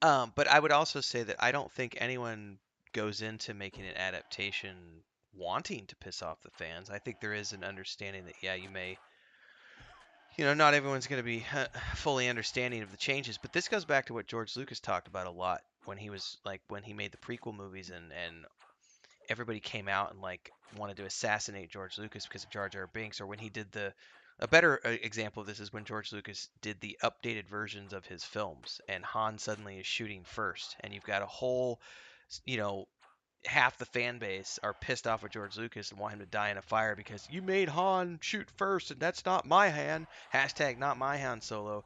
And it's like, well, technically, it's not your Han Solo. That's George Lucas's Han Solo. And when you're creating a piece Yeah, of but that creative was art, yeah, that was I'm the back. I original just didn't want to creator, interrupt. and I agree with that 100%. When the original creator says it's so, it's so. Yeah. That's his baby. Rings of Power, though, yeah, you he's don't dead have and the original gone, creator and anymore. Yeah. Christopher's dead and gone, and they're literally dealing with the head right now is the son who was disowned by Christopher Tolkien for 30 years, and then he kissed and made up right before his father died, and he's the one who's basically he wants a cash cow is what he wants. He wants to just turn. That's why they just sold. For those who aren't paying attention to this, and the Embracer Group just bought the entirety of the Tolkien Enterprise rights to all film, video game, theme park, and beyond franchise rights for $2 billion. Like a month ago, the press release was announced. And the first thing the Embracer Group said is, we are now going to start creating shows about all these characters. We're going to get a Legacy Gandalf show, a Legacy Aragorn show. We're going to get a Legacy Eowyn show. We're going to create shows about all these characters. The young Aragorn. We're going to get the young Eowyn Chronicles, the young Faramir Chronicles, Faramir and Boromir Chronicles. We're going to make a whole bunch of new video games, and it's going to get exploited like Star Wars or Star Trek. I'm personally am okay with that because I love to be entertained. Now I also recognize that I'm not gonna like all of those adaptations. Some of them I might cringe over, but Yeah. And Yeah, it's there- okay just to not watch. Like I Yeah, don't and- watch it because I don't want to see it, and I don't care if other people like it or dislike it. If it's not the story that I do like, I'm not going to bother watching it. Yeah. And for me, it's more about can you tell a good story? It's like Ren, you said earlier, I'm being entertained. Yeah. Yeah, the lore is a 5, but I'm being entertained. Yeah. That to me is more important Yeah. than the true adaptation. I've given up on people adapting things well, Yeah, but it's okay, never- then yeah, it's round hard. 2. Can you entertain me? Can you do a great story still? I'll Thanks, take Remy. it as an alternate Appreciate how I'm wasted only universe this amount today. version, It's you know, totally acceptable, Dark sir. Mirror or whatever. Thank you But for appreciating is it entertaining? for Is it super good chatting, sir. storytelling? And I can also come into from the perspective of having Chris watch it with me because she has never read the books. So she's watching it with virgin eyes. And when she watches it and she is like up on the edge of her seat, like rocking back and forth because she's super excited about what's happening on screen, that's a good gauge for me that they actually have created entertaining, compelling television. However, if you are incapable or unable to separate the lore from that, that's the challenging part. And for me, I couldn't separate Wheel of Time. I tried really hard, but it was just I don't know why I can't separate. And that's what's frustrating me right now because I'm able to do it with Rings of Power, and I actually technically love Tolkien more than I love Robert Jordan. So I'm like, why couldn't I disassociate with that show? Because Wheel of Time is less important than Tolkien. Maybe, like you said, maybe it just wasn't as entertaining. Right. Well, Just focused. I think there's something to be said too about some things are more sacred than others too, right? So, being that Tolkien's work is so old in the original, creation of fantasy, etc., it's just more sacred. So when anybody says, "I want the rights to Lord of the Rings," dude, you better be good then. You better be good. You better hire really good actors. You have really good script writing, etc., because it's freaking Lord of the Rings. It just doesn't get more epic than that. You know what I mean? So I just feel like, mostly shame on the Tolkien estate at this point. It totally is because they're the one who approved all of it, and this is why it comes down to Simon Tolkien, who is now the head of everything. He's the 60. I forget how old he is now. He's middle aged. He was disowned by his father for like 30 years and literally just made up with it before Christopher Tolkien died a few years ago. And now he's the one who basically came in and not only approved but consulted on all of these elements within the show. So if people want to keep pointing the finger at Amazon, and it's like that's not where the blame actually lies. The blame actually lies with the Tolkien estate because they're the ones who said, "Oh yes" to this, and they sold the rights for 250 million, and they're also We don't getting a have cut Bounty and back. Sparrow. What's that? We don't have You Bounty guys and aren't Sparrow with with us. us. Oh. We didn't know you left. Oh, you left. Yeah, we've been creeping forward as we ran. Because if you've also noticed, I did a video on this. Not only did this go to the Harriet, the publisher's website for the books, and you'll notice that the Lord of the Rings books now have Rings of Power imagery on the book covers, and they literally have a logo that says "Check out the new Rings of Power show airing now." So they've replaced all of the legacy book covers with Rings of Power book covers, and it's all the Tolkien estate with HarperCollins Publishing that are doing this. So it's a coordinated effort that has nothing to do with Amazon and everything, because literally the Tolkien estate opened up the rights to a bidding war all the way back in 2017, and they accepted bids from all of the streaming giants to see who is going to give us the most amount of money to make a television show based on Lord of the Rings. So it wasn't like Amazon went out looking did that for with it. the covers for the Peter Jackson movies too, though. But if you notice. in that case, it made sense because it was the Lord of the Rings books that were being adapted. In this case, yeah, I guess, yeah. Some of the characters they've put on the book covers are actually invented characters that were created for Rings of Power that have nothing to do with Tolkien's works. Right. So there's a lot of just the easiest word, because it has two meanings, is the exploitation of an IP, which can be a good or a bad thing. And in this case, it is a good and a bad thing, because the Tolkien estate does have the right to exploit their family's legacy in any way they see fit. The flip side of that is that they are absolutely going to milk that cash cow as far as it's going to go, because Christopher Tolkien is no longer around, and he was the last vestige. How old was Simon, did you say? I think Simon is in his... Let me look up real quick, I'll tell you, because I just did a because video. Christopher died and he was in his 90s. That guy's got a train. Just FYI. All right, move over here. Move over here to the right. Me. What are they saying? Move to the left. Oh, she's trying to get us to move, yeah.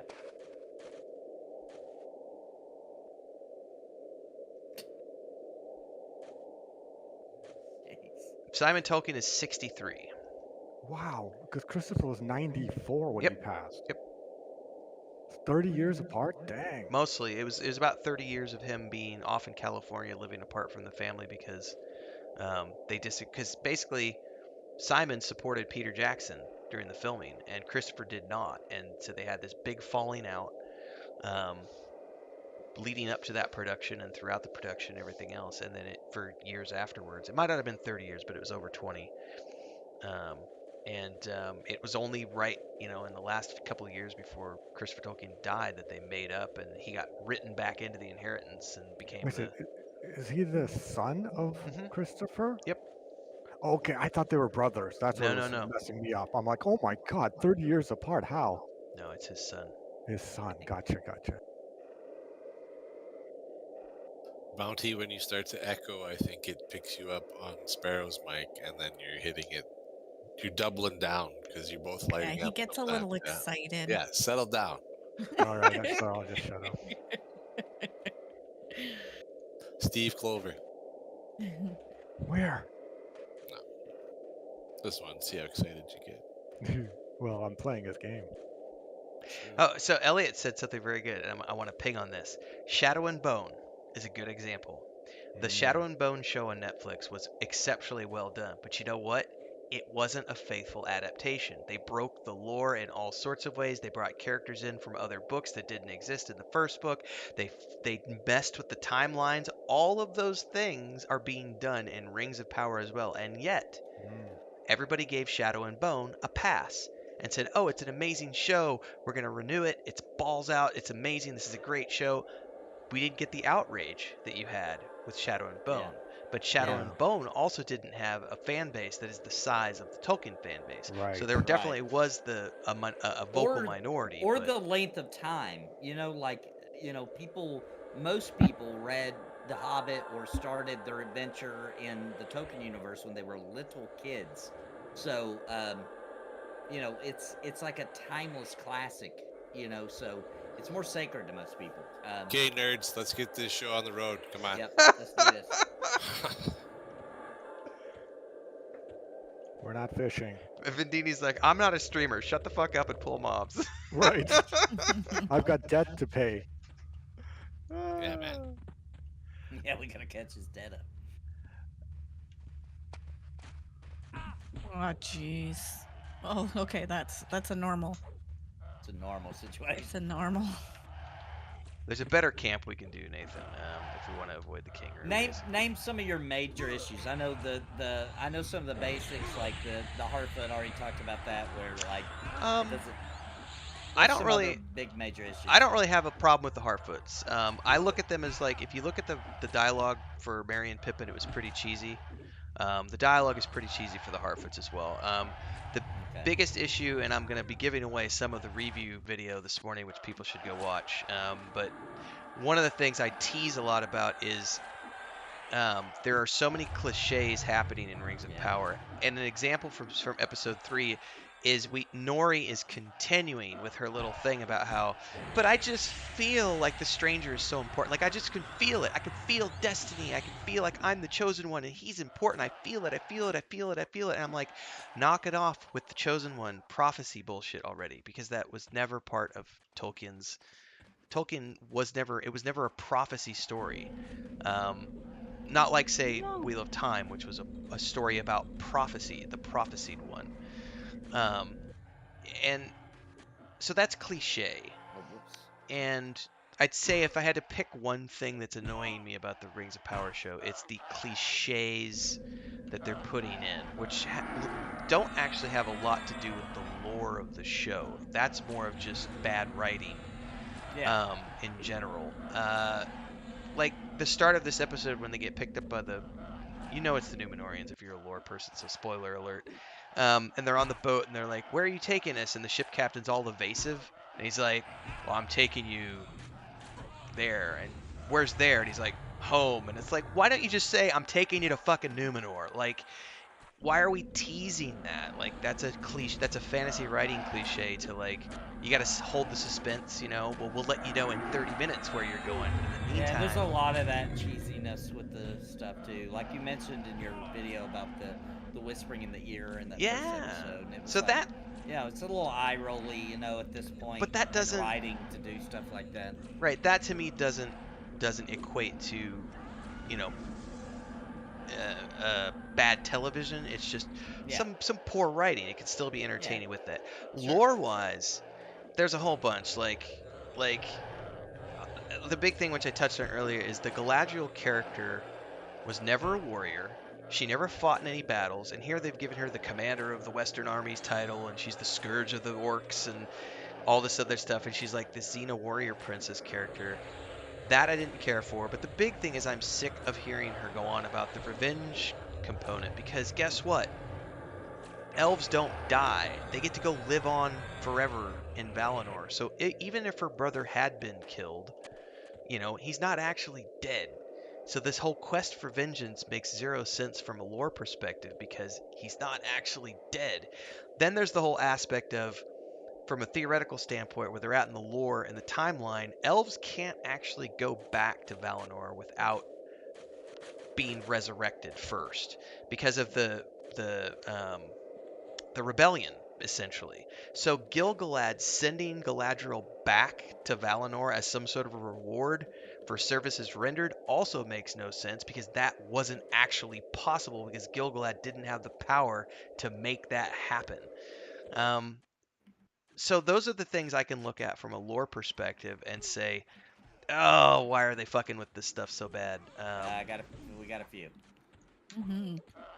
But I'm also able to kind of separate that out a little bit and say, okay, Damn it. On the priest. What the heck? All right, Oh, assisting it's on the another one, priest. I can root it if you want me to.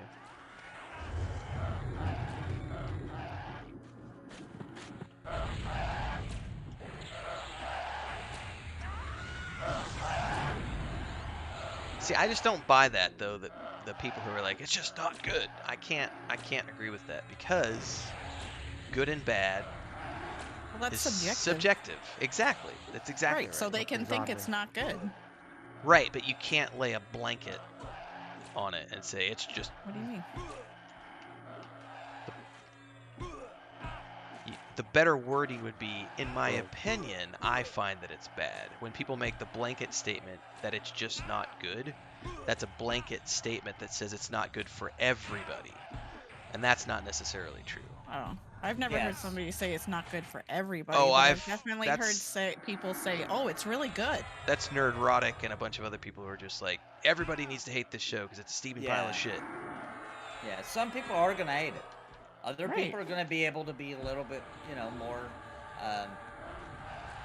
roll their eyes a couple times, but be like, it's still an enjoyable show, And then other people are gonna be like, you know what? I don't want to watch it because of all the changes. And, and that's fair.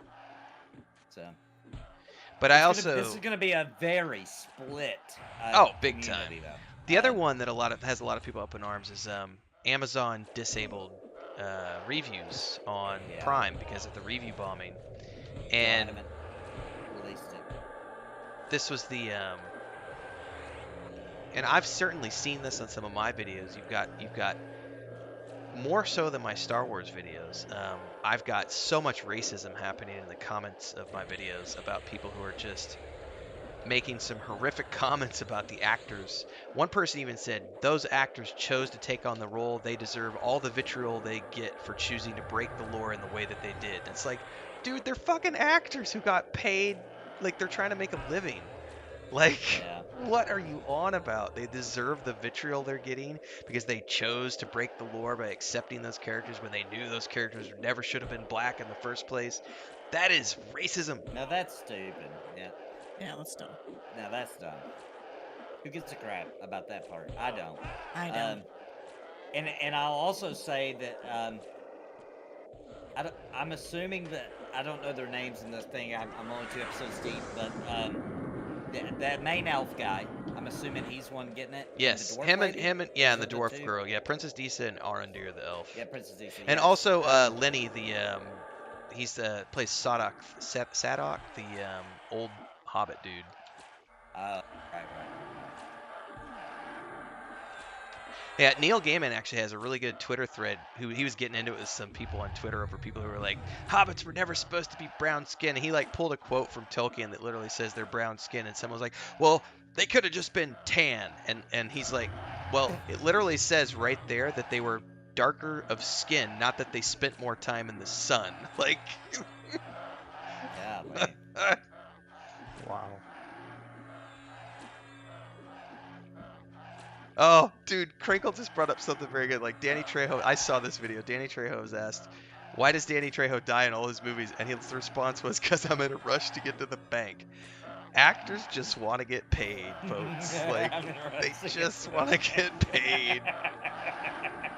They're not worried about the political Yeah, side that's of the so true. films. That's so true. Well, some of them might be, but Some typically do. not. Yeah, Not, some do. yeah, but unfortunately. fantasy films, it's Oh boy. That's one of the reasons a lot of people took offense to the actress who's playing Princess Disa, because she went up in Comic-Con and made all these statements about how we're changing the face of diversity for Hollywood because they're putting a big, beautiful black woman in the role of a hobbit or a dwarf. And everyone kind of went, the showrunners literally the next day said, "Oh, wait a second, hold on, we're not making a political show. We're not political. I promise we're not political. Those statements don't represent the show."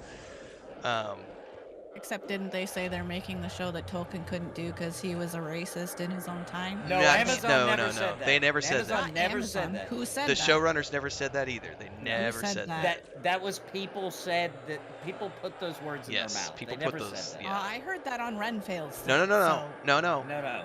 What you heard was they did say we're gonna write the novel that Tolkien never wrote, but the rest of it Right. had nothing to do with it. That was People shit that people interpreted made the up. rest. Made Right. up. What they were saying was Tolkien never put down the events of the Second Age in a novel-like format. It was only ever in drafts and notes and genealogy.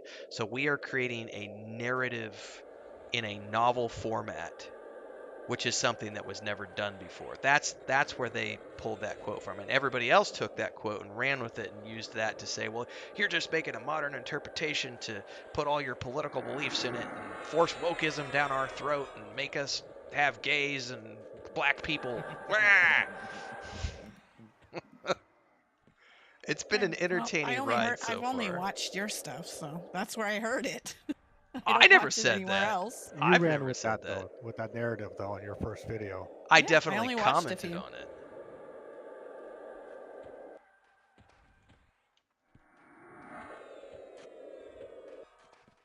This Yeah, is the way my to biggest another. issue, and I haven't seen episode 3. My biggest issue with the whole show was the part where she just jumps off the boat after she's like an ocean away.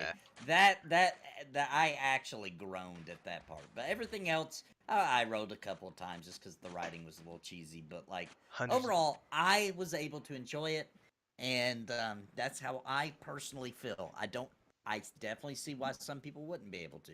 I'm pretty chill with it. I can usually just roll my eyes and get over small details. Yeah.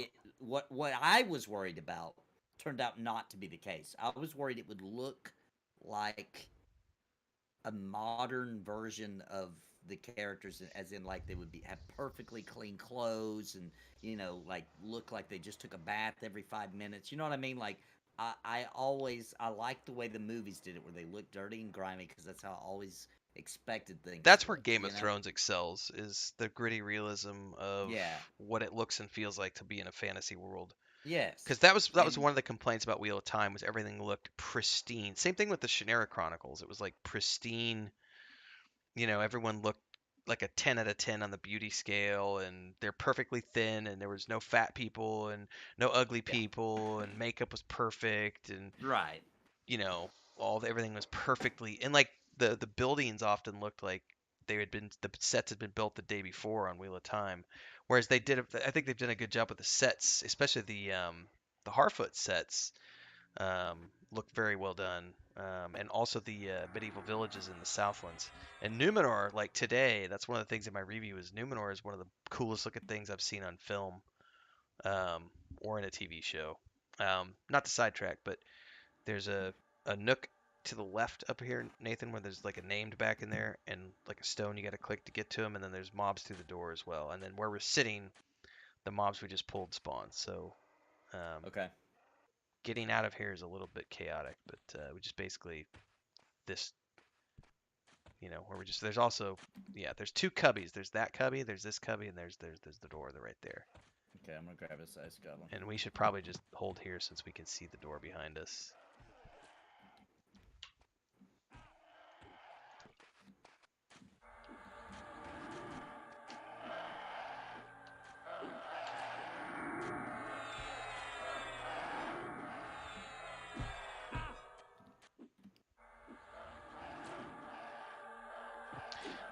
I'm also very interested to see what they're going to do with Wheel of Time in Seasons 2 and Seasons 3, because as much as I didn't like some of the things in Season 1, they could theoretically salvage it with decisions they make about characters in Season 2 and Season 3 by choosing to not screw with the timeline so much. And I think that's one of the trickier parts that's making it very hard for people to swallow what they're doing with Rings of Power. It's a challenge for me because it's one of the things I ranted about for 50 videos over the last 6 months, is they took 3,000 years of history and compiled it into a 200-year timeline. And why? I know their reasoning for it, and it's a storytelling perspective, because they didn't feel that they could tell a compelling story with characters that were going to be dying off every season, because the humans all die off. So the only characters that survive are the elves, and they were like, well, we can't have a show where everyone's dying off, or we won't have viewers coming back for each season.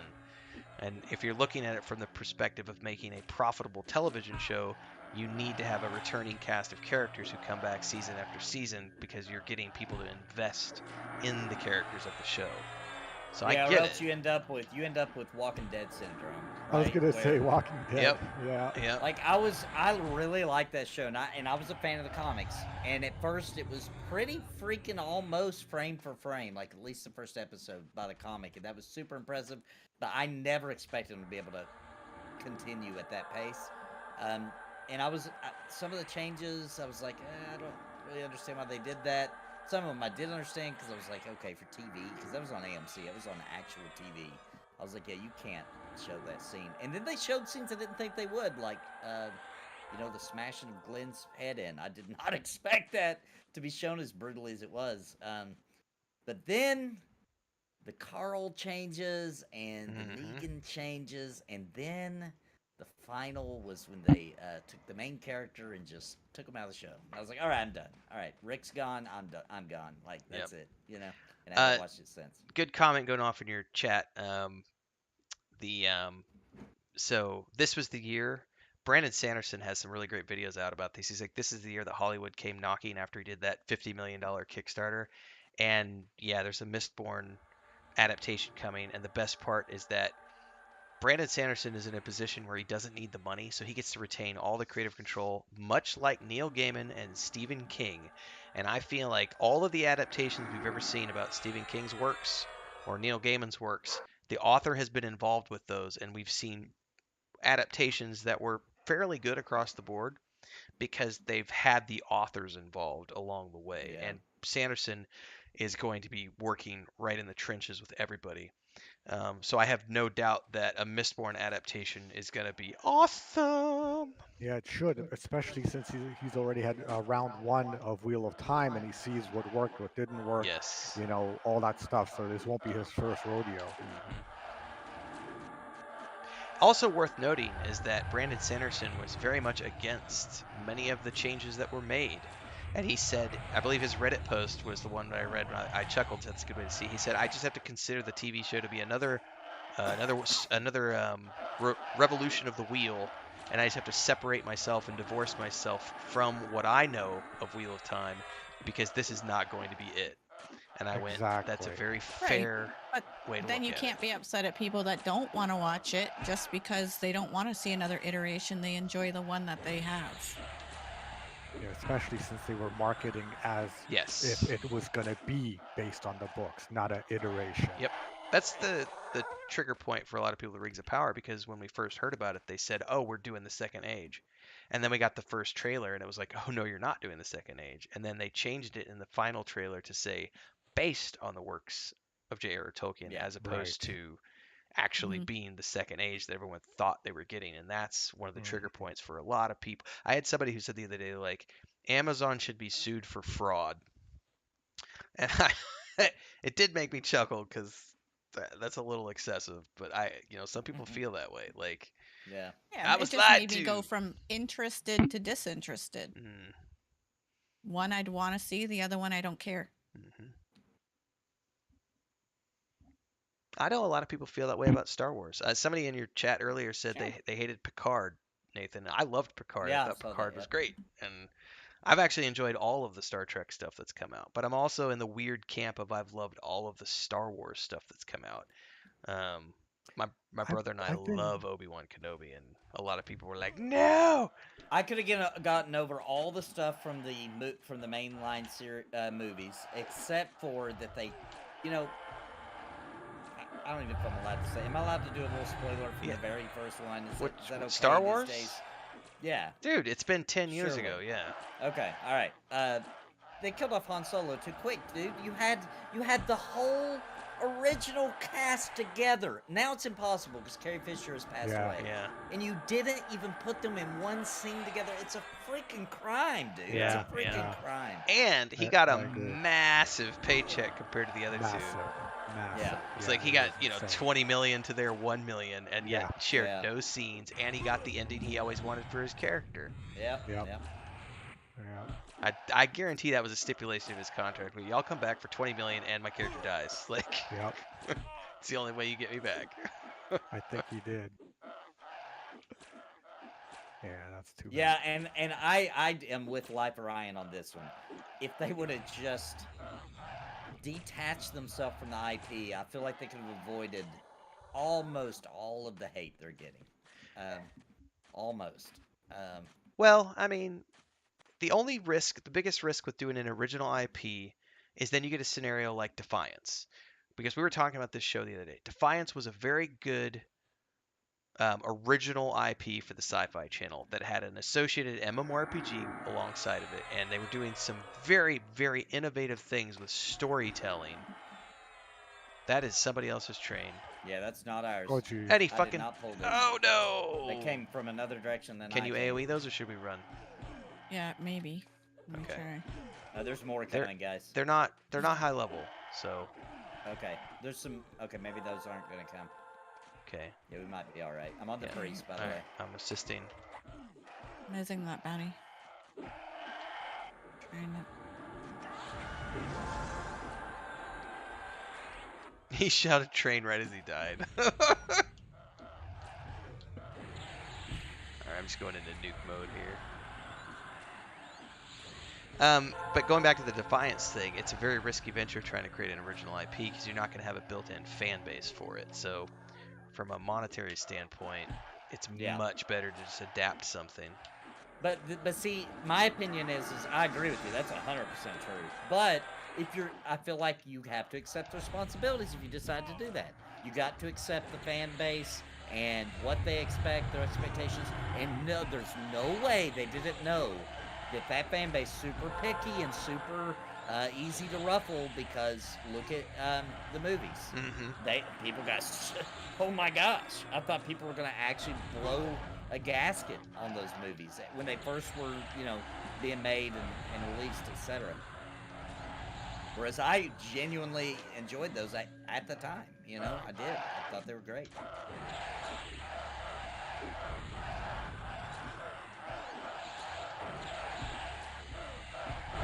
Adding the love story, I don't remember all the complaints, to be honest. It's been too many years, and it's all kind of died down over time. But oh, there was a lot. The CG with the Hobbit, a little too much CG. I remember. Getting low on mana. I think the one big complaint from a lot of people is Peter Jackson took out the Scouring of the Shire at the end of the books. Saruman doesn't die the way he dies in the books. Right. There was definitely issues that people had with some of that stuff. But I think that I remember the internet wasn't as big of a like we had forums. We didn't have social media back then, so people weren't allowed to do the cancel train that they can these days, True. and so the outrage culture didn't I exist. think they would have though. I think they would have. If we were making Peter Jackson's films today, Yep. I absolutely we would be seeing the Yep. same type of Yep. outrage. Because I remember the Arwen thing was the big one. Because it was like, well, Arwen was never a main character in the books. It's bullshit that you're gonna make her a main character of the film. You're inventing the character, right? You're inventing her involvement. I was on that bandwagon. Then I saw the films and I saw the entirety of the relationship that played out on film, and I went, you know what?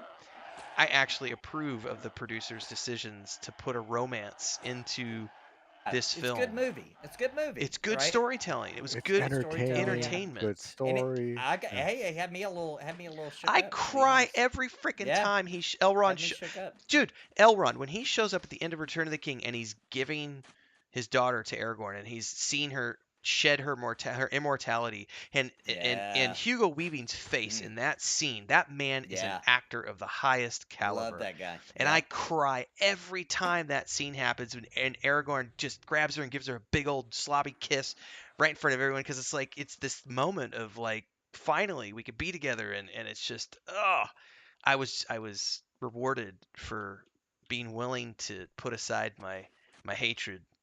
I have It's to such a good laugh story. have to laugh at Michael R's comment when we were talking about like trying to do that back then. He said someone would have posted their outrage on their MySpace page and no one would have noticed for 3 weeks.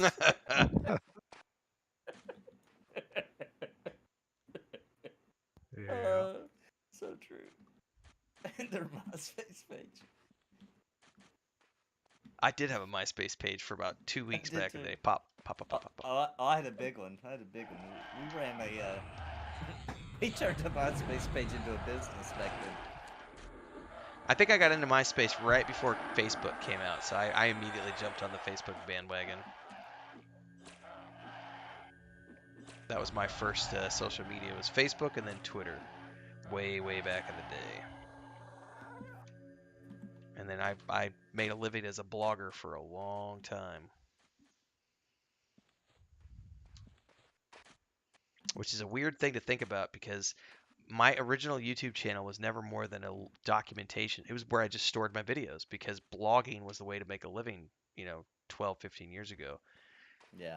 And I look at the YouTube channel and said, if I would have dedicated 12 years to building up the YouTube channel, imagine where it would be now. Yeah, I think of that all the time too. But you can never guess these things. Nope. Ahead of time. Yeah. Pop. Or never mind, that's her pet. Yeah, I'll just turn.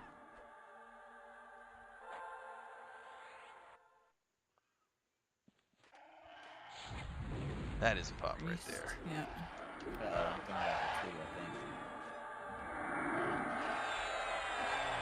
Guys, quit doing that to me. The priest and got 2 ice goblins.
Speaking of remakes,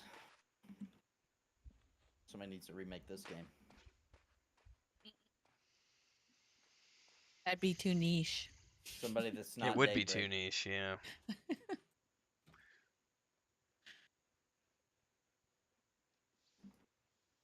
I thought Pantheon was redoing EverQuest. Yeah, That's what I thought. Isn't that game supposed to be a remake of this game with better graphics? That's what I heard. Back in the day. Oh, got some. What's here? Something just, yeah. Got some little ice goblins came to hang out with us.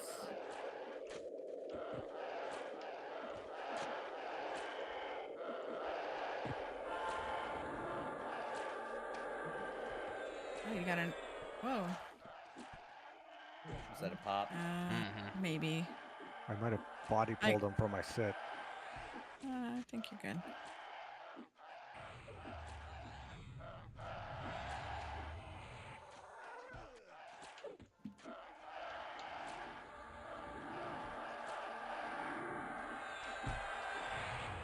Yeah, Unreal Engine 5 EverQuest Classic, please. I would only play it if they did some I wouldn't mind if quality they of life. updated the UI a lot. They would have to add a lot of quality of life features for me to Yeah, be willing to pay a monthly sub. I agree. I think go with, and people are gonna hate me for this. I'm being honest here. I'm thinking of survival of the game when I say this. Okay. TLP rules. Good UI, and I mean good. I mean like WoW Classic responsiveness. Yeah. But not just that, like there's some quality of life features. So here's one that's been driving me nuts because I still play TLP every weekend. And I don't ever remember to do it, and my party members always have to remind me, is you have to manually set like a main tank role, the main assist role, otherwise you don't get the target ring for who the tank's attacking. I'm sorry, a combat ring based on what your tank is attacking should be a mandatory feature in all games, and there should be a mandatory assist function that allows you to quickly. I love EQ2 because you just target the tank and you automatically assist on the whatever the tank is attacking. It's beautiful. It's beautiful. Or if you don't even want to do that, just make it to where you set your role. And then so it knows you're the tank. You said you're the tank. You know what I mean? So it knows that when you main assist, you're assisting the tank. You know, like, there's a million ways they go about it, but I agree, it has to be built in. Yeah, there's some major quality of life stuff that I need. Yeah, the WoW Classic definitely has a great smooth UI, the way the skills work, and I'm impressed with how smooth it just works. Yeah.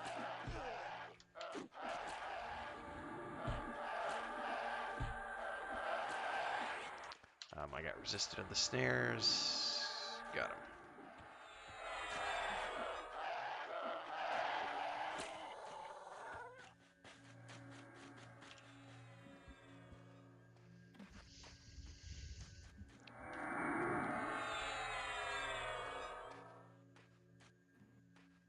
That'd be interesting, Click, if they did that. They opened it up for modding. I mean, I don't think you can get away with that in an MMO, can you?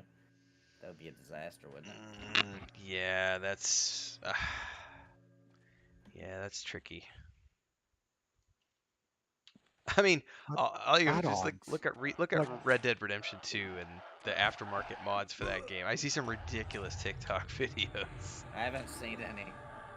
But like the add-ons they do for even WoW, you can, enhance the UI and things like that.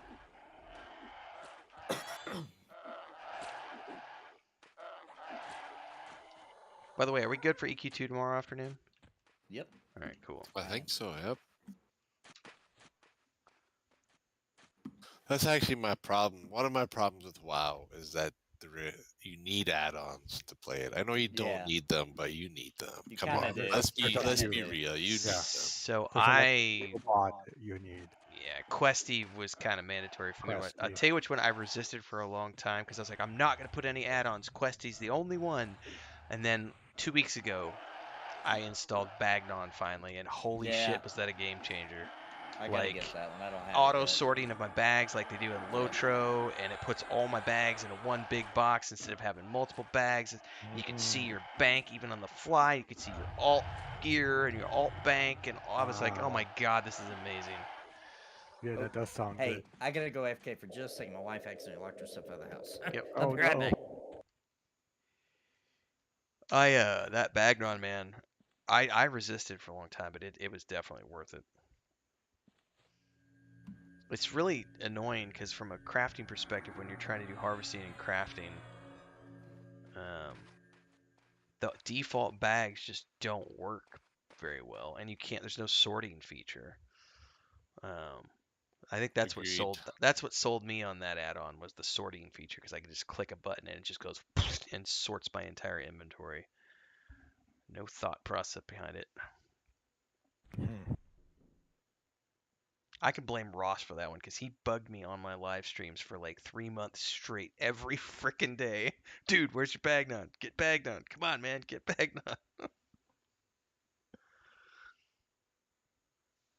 I agree, Guyute. It's pretty awesome. That's a case where the game developer should see what add-ons are almost mandatory and just put that functionality into the game. And ESO did that really well. Well, for a long time. What I don't understand with the case of Blizzard is they're not a small indie team that doesn't have the budget to handle the manpower. Like they could definitely spring for that, so I don't know why they won't. Right. But like Shroud of the Avatar did it smart. Like every time they found somebody who was doing an add-on that worked well, they just brought that add-on into the game and made it an official thing and like just paid the person some money. And it was like licensed it essentially. I was like, that's essentially you're having a freelance workforce at that point who's just That's even better, yeah. Yeah, why not? That's great because ESO would put it in the game, and the original add-on guy would be out of a job or whatever. Well, it's the same thing that happened with the first CGI face they did of Mark Hamill as Luke Skywalker in, I think it was Mandalorian, and then some guy on the internet did a better version on YouTube. Disney went out and hired that guy to come do it in the next episodes because it was so much better than their own tech was. I watched that YouTube video. I was so impressed too. Yeah, it's that's great that they hired him. That stuff can happen. It is rare though, and I think isn't it Bethesda's hired some of the modders from the community over the years? Like oh no, that's CD Projekt Red. CD Projekt Red has actually brought on modders and hired them onto the staff to work on their Witcher games and stuff and their Cyberpunk games because they've done such cool work out in the wild. It's like, well, yeah, we want your talent on the team. Like, why wouldn't you? Yeah. Well, exactly. They're doing this already for free, and now you're gonna pay them? Like, wow. That's the best kind of employee. Yeah, that's just a win-win.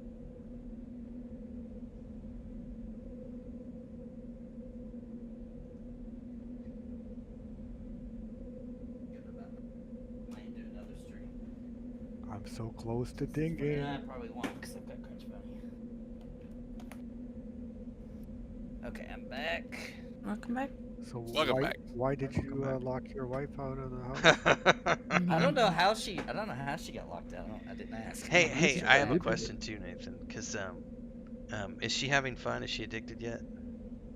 No, not yet. But she hasn't ran a dungeon yet. So when are you wanting to do a dungeon? Sunday, we're hoping we can get her to 15. I think that's high enough to do that first dungeon, isn't it? Yeah, 15 you could run. It'll be rough, but I think we can. So what you're saying is I need to hurry up and get a character to 15 before Sunday.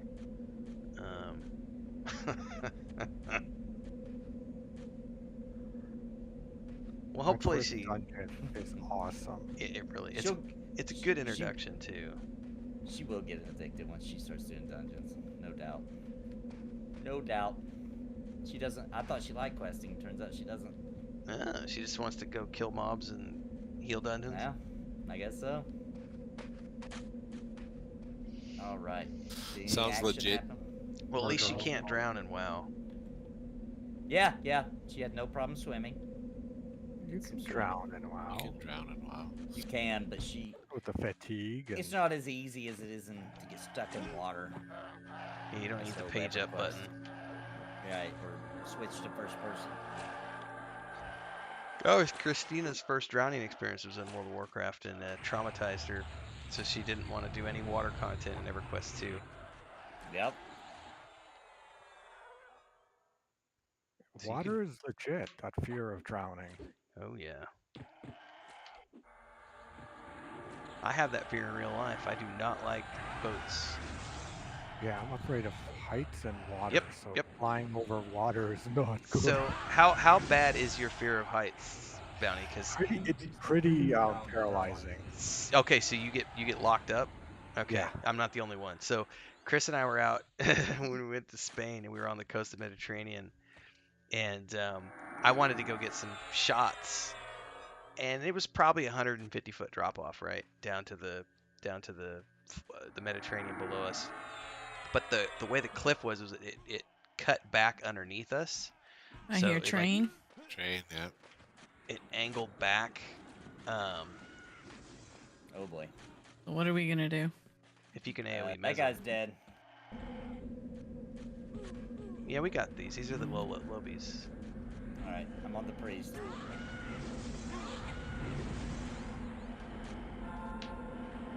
I missed myself. I couldn't get around the corner enough. Okay. Alright, I'm gonna hang on. Got a bunch of wizards in here. Dang it! They're coming my way now. Oh, they're on me. Or if you'll be by me. Yeah, by you. Yeah, I'm gonna spam heal for a second, Nathan. You got it all locked down.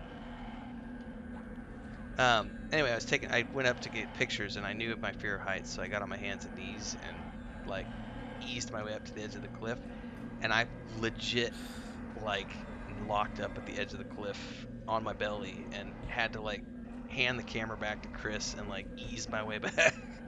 It was not good, man. If I'm in like an elevator or enclosed, I'm okay. But if it's any open where you can see, I'm done. Yeah. Yeah. If I can see, if I look over. Oh. How's your mana looking? Do we want to run this or?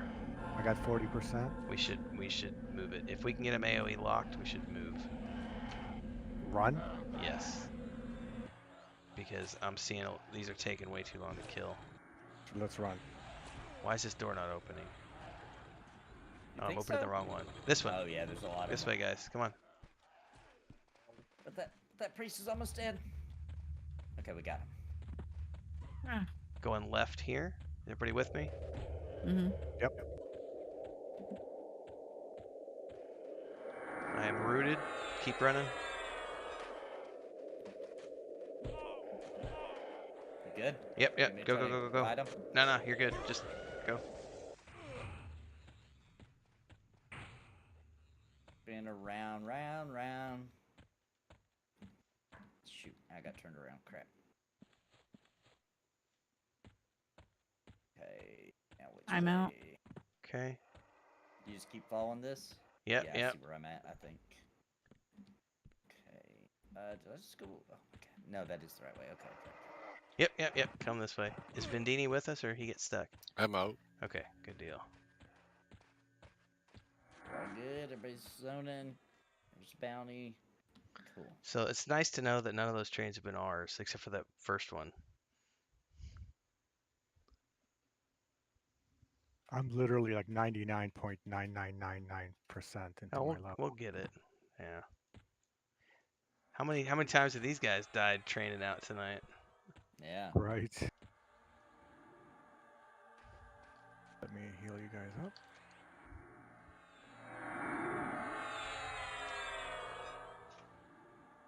I am out of mana.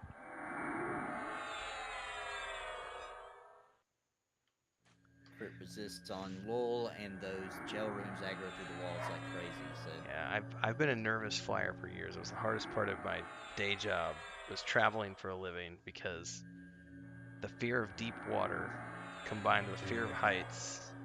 And anytime I had to fly overseas was just that's why I can't sleep on planes because I'm just like the whole time just butt clenched.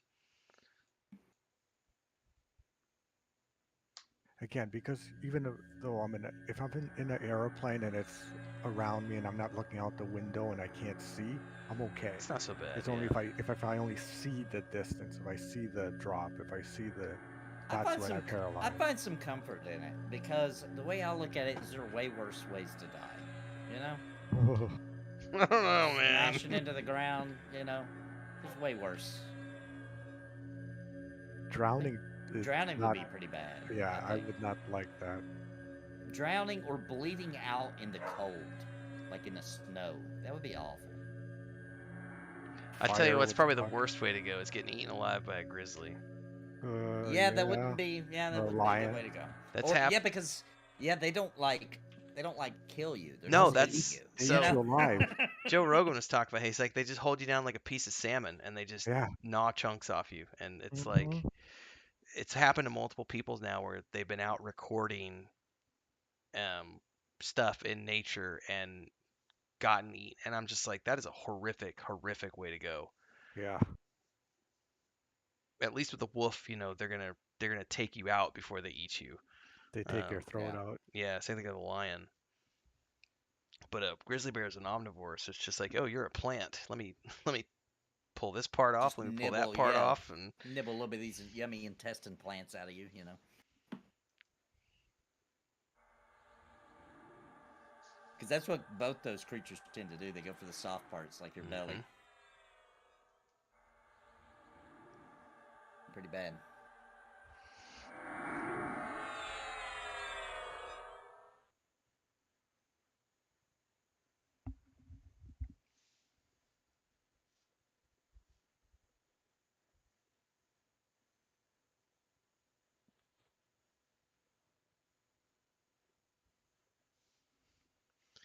All right, well, while we're medding up, I'm going to go grab a beverage. I'll be right back.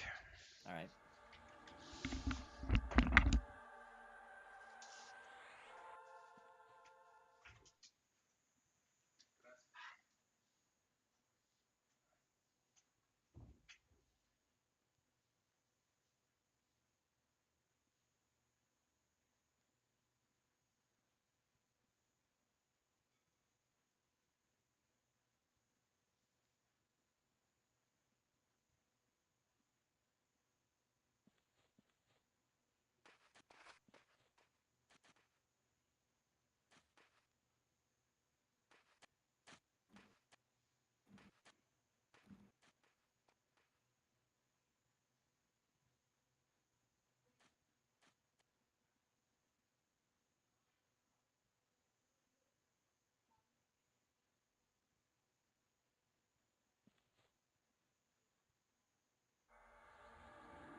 I'm gonna AFK as well.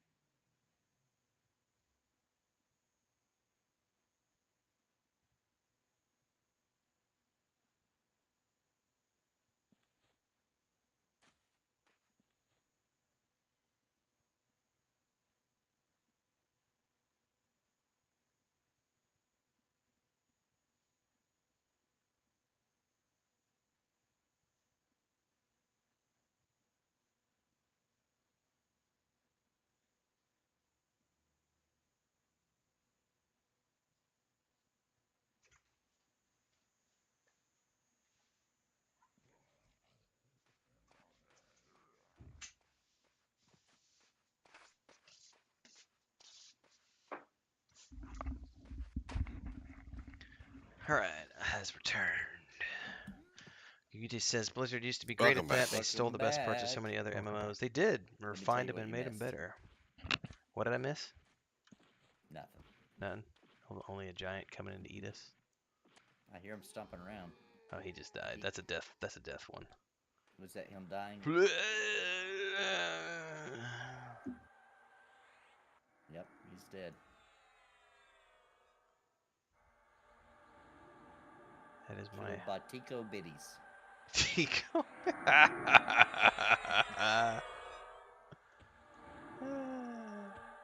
Let's go get you that ding bounty. Sparrow's AFK. Okay.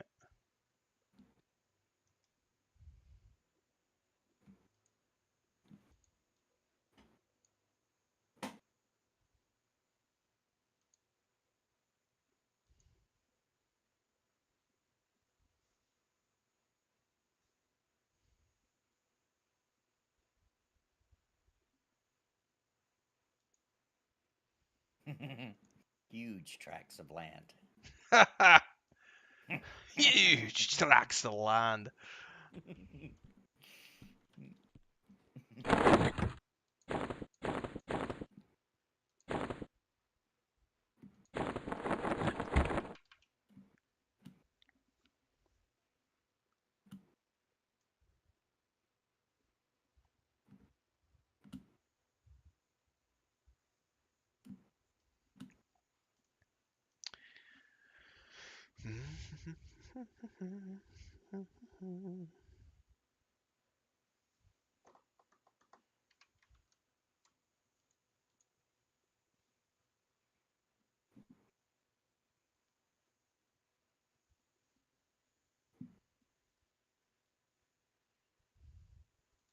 What are you guys' thoughts on that upcoming Dune Awakening MMO?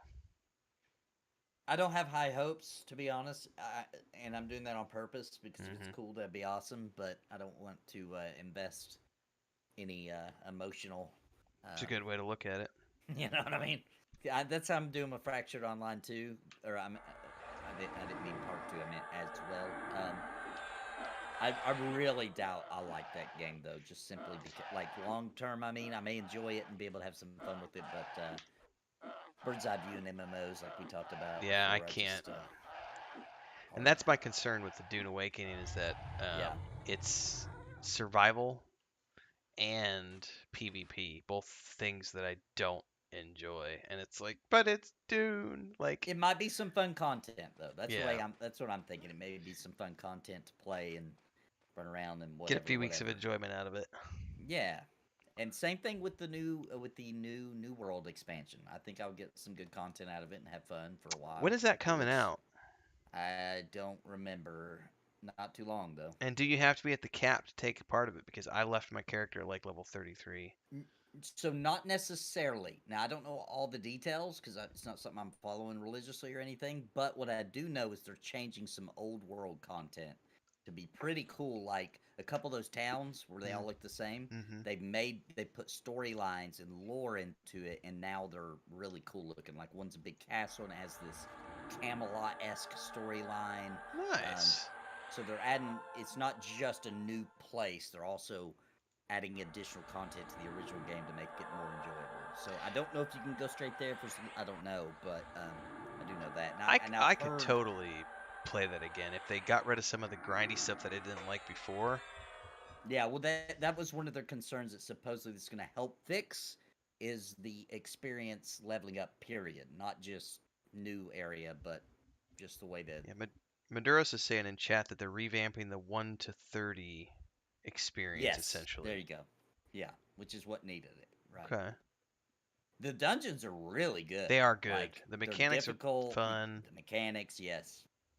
We had a lot of fun. I think the only thing that took me out of that game was just where I was at in my headspace at the time. I was not enjoying and because every game has this, the grind. I didn't like their version of the grind. Because once I hit 33, I think it was, I was 2 weeks in, and I was like, if I'm only 33 after 2 weeks and I've been playing like 4 or 5 hours a day, I was like, it's going to take me so much longer to get to 60 or 50, whatever the level cap was, and I wasn't enjoying the way I was getting there because it was the RNG, like, repeatable quest thing where it's like, you pick up whatever are the quest rotations of the day from your faction giver and then the city guy and then the board and everything else, and there was no actual. It was very hard to find good storyline in it. Oh yeah. And that's the same reason I don't like Guild Wars 2, is because for me the main storyline is very small compared to the rest of the stuff you have to do, like the platforming and all the other stuff. Whereas with like Lord of the Rings Online, I can go straight to the story. So Sweet Fry's bringing up a good point. They're not changing some things that I also didn't like, such as only having a few abilities, and if you want to have more, you weapon swap, and then you can have a total of like, I don't remember if it's 6 or 8 abilities, not many. Gotcha.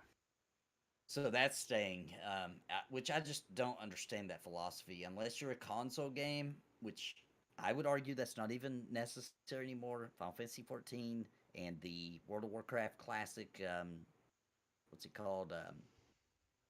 console port, I think is the name of the add-on, proves that you can have 32 abilities on a controller, no problem. So there's no excuse for doing 3 or 4 abilities. I played this recent round last year when you guys got me to try and give, you know, Final Fantasy XIV a legit shot on the PS4. I played it for 6 weeks, every single day for 4 to 6 hours a day, all on the PS4.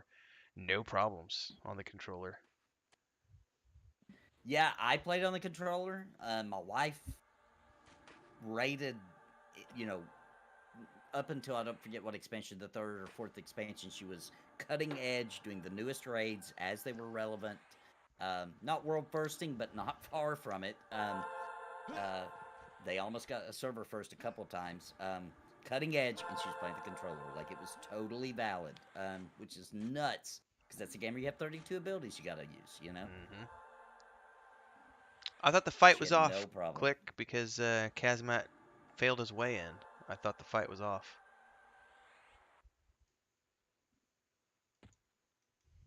I don't know anything about that. The reason I know is because it was all over my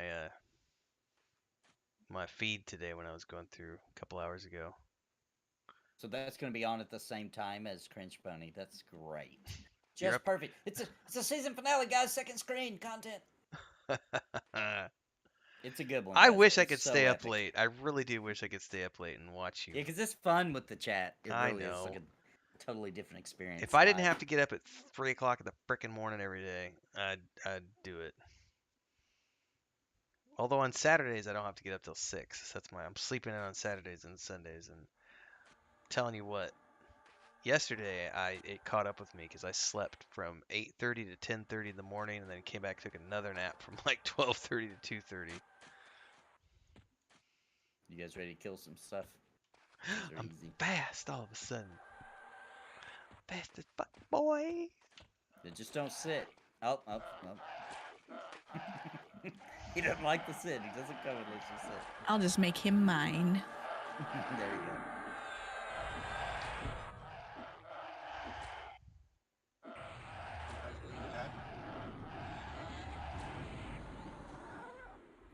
Here's another fun one. Talk about the revamp stuff, you know, doing reboots and everything else. So Stephen King, you know, is involved in everything, and he's always doing it, and he's always talked about how I love doing it. It's always going to sell more copies of my books, so on and so forth. So they've done 2 versions of The Stand. I think it was the 90s with that. Movies, right. Yeah, the miniseries, and then they did the miniseries like last year or the year before. Yeah, it was really bad. Like, it was bad. It was the first one was pretty good. The first one was good for its time. It is a little hard to watch now. Yeah. M-O-W-O-N spells moon. Yep. M-O-W-O-N. I love The Stand. That's one of my favorite stories. It's one of the best books I've ever read too. It's just. I read it when I was like in 4th grade, and it terrified the crap out of me, dude. Terrified the crap out of me. It was funny because I read Goosebumps, right? That's how I got into reading. Goosebumps got me into reading, and then I thought they were like the best stories ever, right? So my dad read Stephen King. I said, "Ted, you gotta read these Goosebumps, man. They're good." You know? So he did. He read a bunch of them. He's like, "Those are pretty good." He's like, "I think your reading level's a little higher than this now." And he just was like, "Here's my collection of Stephen King books. Have your pick." Oh, nice. And so that's what really got me into reading, because then I got to read adult books, you know? I tried getting into like Dean Koontz and some of the other, you know, contemporaries of Stephen King, but I've read some Dean Koontz. He's a little rough to read. Yeah, it's not as good. Like it's Michael Crichton was good to read. Michael Crichton was good, but I'll say that Michael Crichton, though, I like him. I like his books. Tons of his books are really good. But dude, it'll be like 50 pages of how the DNA sequence. I know. Park, you know, it's like, I don't know what you're talking about. Stop it. That's like the Robert Jordan issue that a lot of people have. Robert Jordan was he would spend 20 pages describing someone's clothing or like the furniture in a room. And it's like, dude, just let's get the plot moving forward. We don't need to know how many flowers were on the embroidery and right. She tugged her braid for the 500th time. Yeah, it's a little rough. I would say that probably my favorite of doing too much detail, but I felt it really was necessary, was in that book called Insomnia. And it's about an older man who has insomnia, and then he starts seeing crazy stuff, right? Basically. But dude, I was a kid reading it, right? Didn't understand anything about being a grown-up. You know what I mean? Like, I was a freaking kid. But when I read that book, I genuinely understood what it would be like to be old. Mom's like, it was behind so us. well written. Not to interrupt. There's some stuff behind us hitting Bounty. Should we? Don't move towards me. Oh, that worked. Measure yourself. Okay. No, it made it.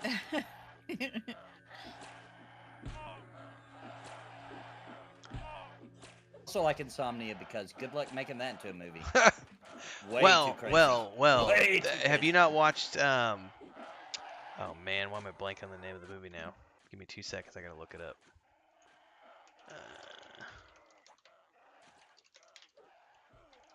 The Machinist with Christian Bale.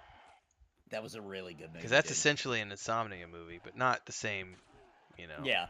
Yeah. Not the same plot. Not the same plot, yeah. But about the same concept. Well, it's what happens in that story where it's just like, I remember reading it being like, they'll never make a movie of this. It's too much of the thoughts. You know what I mean? Like, too much of things in the head. Coons is good. To do I don't mind Coons, properly. but he's not as good as King. What about that Jim Carrey movie that was like just a number, like 23 or something? I like that movie. Yeah, that was I think kinda, it was 23. I don't know that I've ever seen it. it. Or was it 27? Something like something that. like that. Yeah, I very think it was 23. interesting. That was good. Definitely different. Yeah, no frame of reference. I need to see that apparently. Another one that nobody talks about anymore, but was a really good movie I thought of the other day. I might be getting the name wrong. Wasn't it called Moulin Rouge? Ring a bell? So yes, because Ewan McGregor does all his own singing in that film. That guy is super talented, man. That's a good movie, dude. I want to watch it. I haven't seen it since I was maybe in my 20s or something, but that was a really good movie. 27. Congrats. Thank you. Congrats, babe. You know what that means.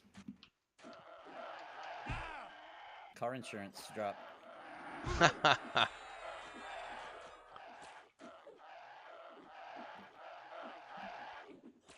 Sweet Fries, I'll agree with Sweet Fries on that. Insomnia, the movie with Robin Williams, is not based on the Stephen King story. That's it. Gotcha. It's called Insomnia, but it's not based on that book. But that is a good movie. I want to jump into Sweet Fries' comment there. The Shannara Chronicle books are super repetitive. They have like 100 pages of filler per book. It's like every time they meet someone now, they repeat the entire plot to the person over and over. 100% true. That's why I haven't read any Terry Brooks in like 20 years, because once you've read 10 Terry Brooks novels, you've read every Terry Brooks novel. It's rough. It's hard. I will say though, the thing I love about Terry Brooks, despite the fact that he can be a little repetitive in some of his work, is that if you look at the world building between the Word, what is it called? The Word and something. It's the prequel novels that are before the world went to shit and became the magic universe that is Shannara. The way he wove the like present day novels into the future that is Shannara, that level of storytelling and world building is in my mind enviable. Like it's very well done, even though yes, his work, he's a lot like R.A. Salvatore in that his work can get a little repetitive. Thank you, Bounty Code, for the $27. Ding 27, P99 for the win. We're up to $31 for the super chat for the night. Thank you so much for that, Bounty Code, and grats for the ding, by the way.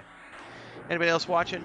If you want to support the channel, you can do a super chat. If you don't know how to do that, it's down there in the chat window. You can also join as a member of the Adventurers Guild. Onwards and upwards. Thank you so much. The priest is slowly walking away. There we go. Ding-a-ling-a-ling, 27. Evoker. He's green.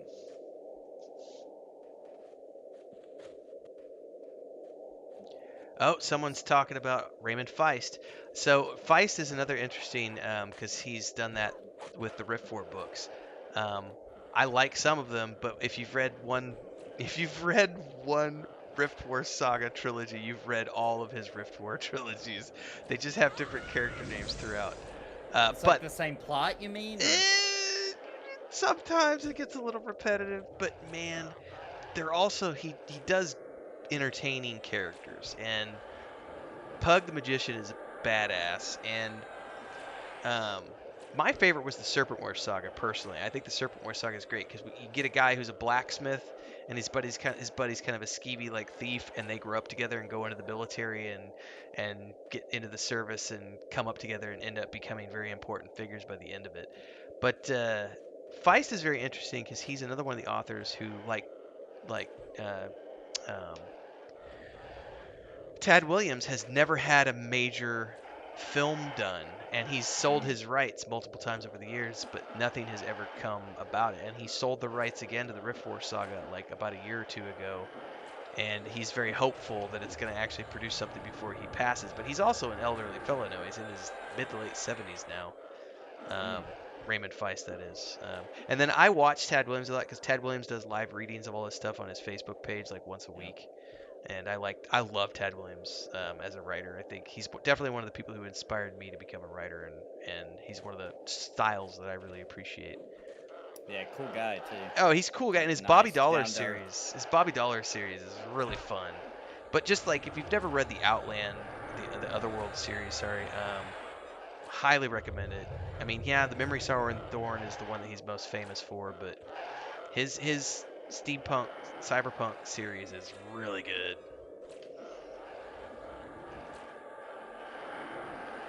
I have read a lot of Salvatore, and Salvatore is one of the guys who I can enjoy in small doses, but then I get a little sick of his repetitiveness, and he just has way too much combat in his books. By the way, I could say the same thing for Brandon Sanderson. As brilliant as Sanderson is as a storyteller and a world builder, the Mistborn novels, I love the Mistborn novels. The first time I read those, I was blown away. Like the plot twist and everything else blew my mind. Mm-hmm. But those combat sequences get so ridiculously huge and repetitive that I was skipping 10, 15 pages of text and just skim reading. Because I was like, all right, yeah, she's jumping in the air again. She's doing backflips and pulling and pushing and all this other stuff. Just what's the end of this fight? Okay, that's what happens at the end of this fight. All right, cool. By the way, I totally did that reviewing episode 3 of Rings of Power this morning. I fast forwarded twice. There's through the combat. Yeah, there's combat sequences that are so over the top that I'm just like, fast forward. I have to embarrassingly admit that I kind of like over the top combat. The Matrix I'm embarrassed that I like it, but I do. The Matrix too, style. Yes, I like that. Like when the one scene with the troll. No! I liked it. I liked it. Well, I'll tell you what. Get it. Get him, girl. It makes perfect sense from a D&D perspective, because that's totally what happens when you roll a 20. It's like you rolled a 20, you made your dex save, they launched you off the tip of the sword. I hate to admit it, because I know it's cheesy, but I know it's cheesy. It's entertaining. I love cheesy kung fu movies. I like combat. I do too, actually. I like the old stuff. Mm-hmm. And even the super, Japanese never brought to America where they're, literally flying in the air for no reason. It's never even explained why. Yeah. Don't get me wrong. I like the combat in the R.A. Salvatore novels, but that's why I can only read them in small doses. Because if I try to read, if I read the Dark Elf trilogy, as an example, I don't want to turn around and immediately read the Icewind Dale trilogy right away. It's like I need a palate cleanser because there's too much combat in his books for me to handle another trilogy by R.A. Salvatore. It's interesting, yeah. I see what you mean, but I've never thought of that before.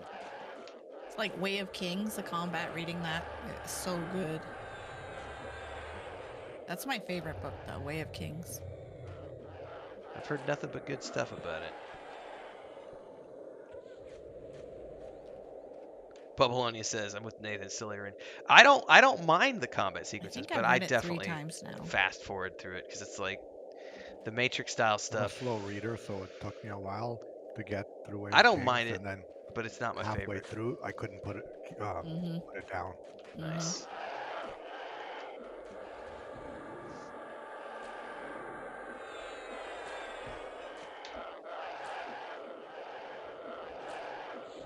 Honestly, the ones he wrote after are good, but I didn't love them nearly as much as the first one.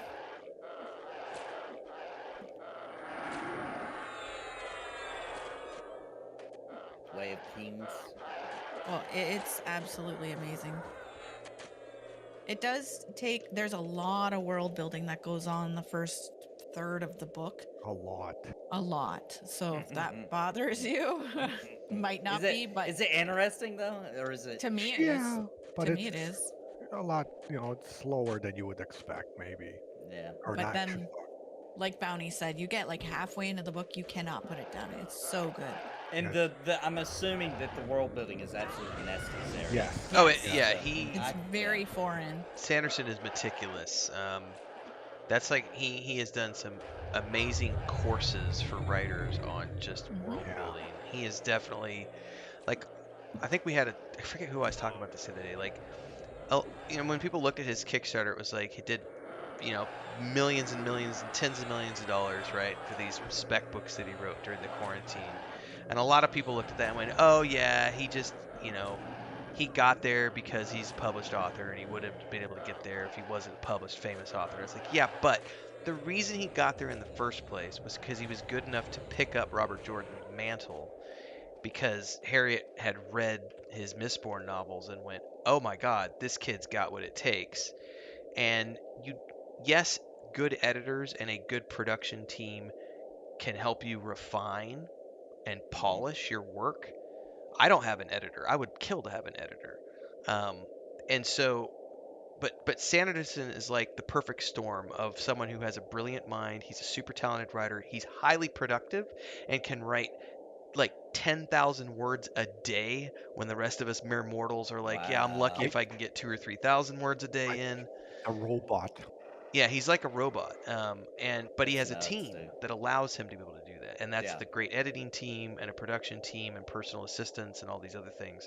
And he's also been able to work with, like, it's kind of like if you're good at baseball and you get recruited into the major leagues, you're not just a ball player in the major leagues. You've also got a personal chef, you've got a personal trainer, you've got the masseuse, you've got the doctor, you've got all the science and technology behind you, millions of dollars of funding to help you become an even better ball player. So Sanderson was an amazing writer to begin with, and now he's 10 years into a career where he's just been able to become better and better and better. Zara's in my chat saying he has David Farland to thank for that. And yeah, to some degree, Farland was definitely a major influence and helped him get his editor and his agent and everything else. By the way, Farland's work was really good. He passed, I think, about 6 months ago.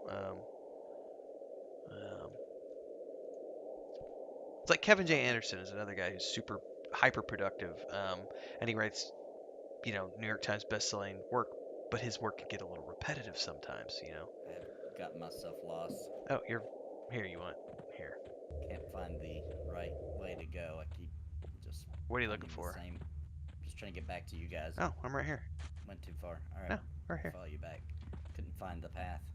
It's right here. I want to say before we get too far away from, because this is not fantasy, but one of my favorite stories in a movie. Oh, Rune Lords was really good. Is Old Boy. Have you guys ever seen that? No. It is so good, man. What a screwed up, crazy twist. Yes, is that the one where he's locked in the room? Yes. Yes. Yeah, and he doesn't know why. And oh my gosh, it's so good. Also, Brolin can pull stuff off like that. Like, he's a really good actor. I want to watch the one he just did. I haven't seen it yet, but he's like a rancher, and there's some science fiction crap happening on his ranch. I did see that. It's good. Good. I need to watch it then. It's good. It's really good. Yeah, Old Boy, absolutely. That's one of my favorite movies of all time. And my wife hasn't seen it yet, and I'm just waiting for the right day where I can unleash it on her. Because here's the deal. You can watch the movie with English dubbing, because it's a Japanese movie. I would only recommend that if you're used to that. Otherwise, it's going to make it too comical, because their mouths aren't moving right, and it makes you think of those old kung fu movies. But if you're used to it, it won't bother you. Otherwise, just do the subtitles. It's such a good story, though. I don't know if that was based on a book or not. It seemed like it was good enough to be. Horse bit.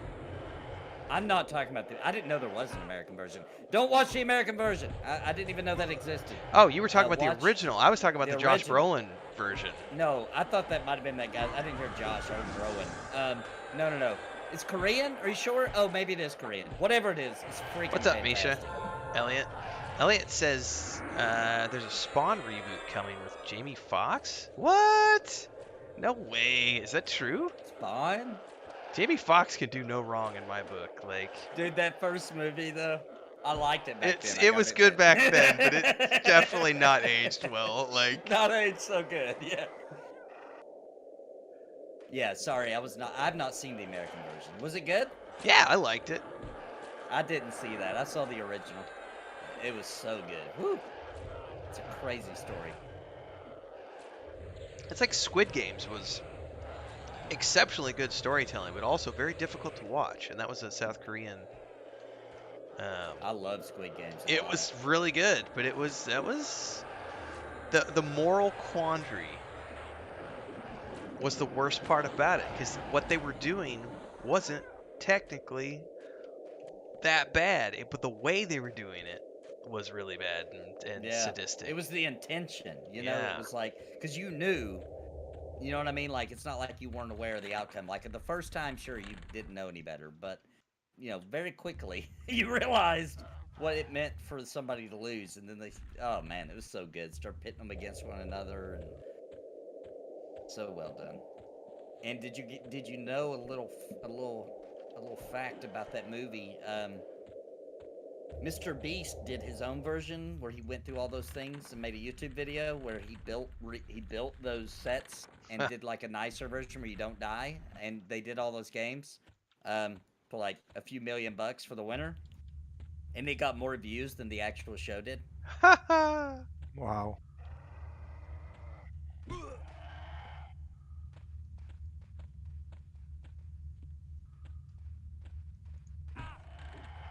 There you go. Park Chan-wook is the top 3 director of all time. He made Old Boy. Old Boy's the 3rd movie in his Vengeance anthology. I did not know that. What are they called, Sweet Fry? I will totally watch all 3 of those. Time to go binge watch. So well done. It was dark and gritty, and you had no idea what was going on. It was actually so crazy that I thought it was going to be one of those movies where it never explained itself. But it does.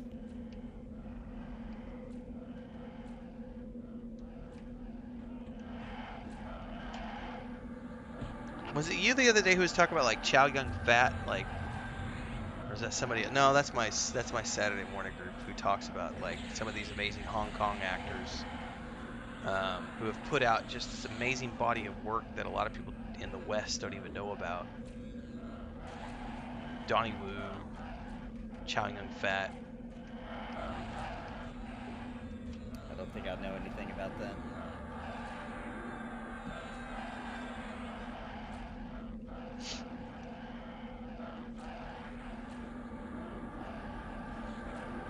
Homemade pizza. Well, I'm not having wine, but I'm having tequila, so salud.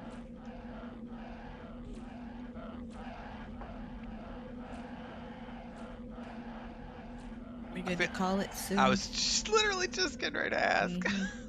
I'm falling over. Yeah, let's go ahead and work our way back out. I need to work on. Let's head out.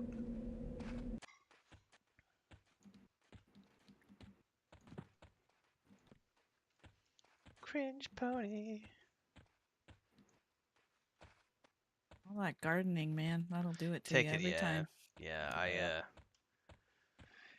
the lumber pile's not getting any smaller. I'm literally just waiting on it to dry out right now because it's a mess. It'll probably be a week with the fan on it.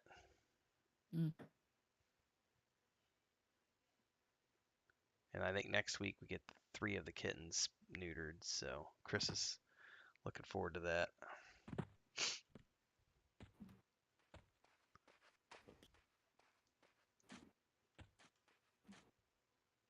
Two more levels and we have res. 2 more levels, yeah, and probably next week if Kel's here. Well, we're gonna be missing Vendini. Right. We'll probably want to go somewhere else next week, honestly, because we won't be able to do the king room without a full 6. What are you thinking? I don't know. We could do Mistmore, maybe the graveyard. Ooh, Mistmore would be cool. It's a haul, but if we could get a port, it wouldn't be too bad. What level is the AVX in South Korea now? God, I don't know. Like when we were there earlier, we were getting power leveled and they were red to us. Right. So I thought that they were in their 20s. Babylonia coming in for $10, saying 3 cheers for Wood Elf Pullers. Woo woo! Thank you very much for the support, Babylonia. Woo woo! Getting down to the end of the stream, we are at $41.30, almost to 50, ladies and gentlemen, for the night. That's our stream goal. Thank you very much for getting us there. Thank you so much for all the support tonight, ladies and gentlemen, with the memberships and the super chat options. We'll be back live again tomorrow morning. I'll talk more about that here in a bit once we wrap up with these folks. Does anybody need to lose any weight? I'm good on my end. I could. So tomorrow in the morning, I'll be doing EverQuest 1 at 7 a.m. and then meeting up with Nathan and Benini and other folks for EQ2 at 2 p.m. EQ2. Yep. And then tomorrow night is Cringe Pony at 11. It's a season finale, yeah? Season finale, yep. And then Sunday, we're back. EverQuest in the morning, and then in the afternoon, we'll be back for kind of an interim episode on the Weave of the Void Twitch channel, as we are now out of the prologue, and we're going to be discussing everybody's characters, what they've been doing for the past few months, as we prepare for Season 1, which is going to kick off the following Sunday. We have escaped from the city. Everybody playing WoW Classic. It was like that, except for instead of little zombies, they exploded and shot fireballs and were much larger and deadlier. And you couldn't heal. We did attempt to heal the sick. It didn't turn out so good. Did not turn out so well. Did. We thought it did. We even celebrated. Even had a bar party. The little girl that we thought we saved, she turned, and it was frightening. Eating people's faces off. Blowing up half of the tavern and jumping out windows holding my dead body and yeah. Didn't I like jump out a window with you or something? Well, yeah, Skinny tried picking him up and checking him out the window, and that didn't work so well. Oh no, that was my badger. I jumped out with the badger. You kicked the dead body out the window that night when you and Chris got attacked, and you literally picked up the thief and you rolled a strength roll and it was successful and you chucked his body out the window. Well, he was trying to rob me. Halfling had to go get it. Yeah, clean it up. The buff halfling cook. I forgot about that. Try and rob the dwarf. I liked that buff halfling so much, I ended up putting one in my campain. That's awesome, dude. It was such a good visual of a big buff halfling. Big burly halfling cook. He looks like a dwarf. He's so burly. Oh man. So yeah, we got lots of fun stuff still happening this weekend, and it sounds like Nathan's going to be back streaming on Sunday with Winter, doing some more Warcraft. Yep. So. Yep. I will be streaming Warcraft on Sunday morning, actually, not EverQuest. I forgot about that. Oh, and I just started playing something tonight as we wrap down. I think it's called Immortal Phoenix Rising or something like that. It's on Game Pass this month, and it caught my eye because they said it was like a Zelda Breath of the Wild type of gameplay, but it's set in the Greek mythology universe. And I played it for about 2 hours tonight to record footage before I came here to play this tonight, and I gotta say. It's super freaking fun. What game are you talking about? It's called Immortal Phoenix, I believe. I've played it. It is good. Yeah, it is good. Immortal Phoenix Rising, and like the way they you've got Zeus and Prometheus like narrating the game as you're going along and getting all the items for your weapons and stuff. It's been pretty fun. Everybody out there that might want to play it, it's on Game Pass right now. I recommend it so far. It's been 2 hours. It is good. Having a blast. It's fun. It's addicting gameplay. Like it's consistently unlocking new things that you can do, kind of progression. And I thought the story was pretty fun. A little fun take on the mythology kind of situation. I like Greek stuff. Anything that's Greek or Roman mythology, I'm hooked. Well, thanks for the run tonight, everybody. It was good times hanging out as always. I'm glad you got going. Yeah, that was a little rough at the beginning. Yeah, rough start. But the very least, though. my UI is completely different from my last stream, but at least it works. I should have had that coffee. I told Bally, I'm like, nah, it'll be fine. Yeah, I should have. Don't forget to make your 16 backups of whatever file. That's true. Right. That's totally true. That's right. Or Bounty will scold you. Mm-hmm. All right. Well, USB I'm gonna. Stick. Yeah, need to absolutely. I don't need that again. But this I actually kind of like the new layout because it's much more streamlined than my old one because I had to do this one on the fly. Nice.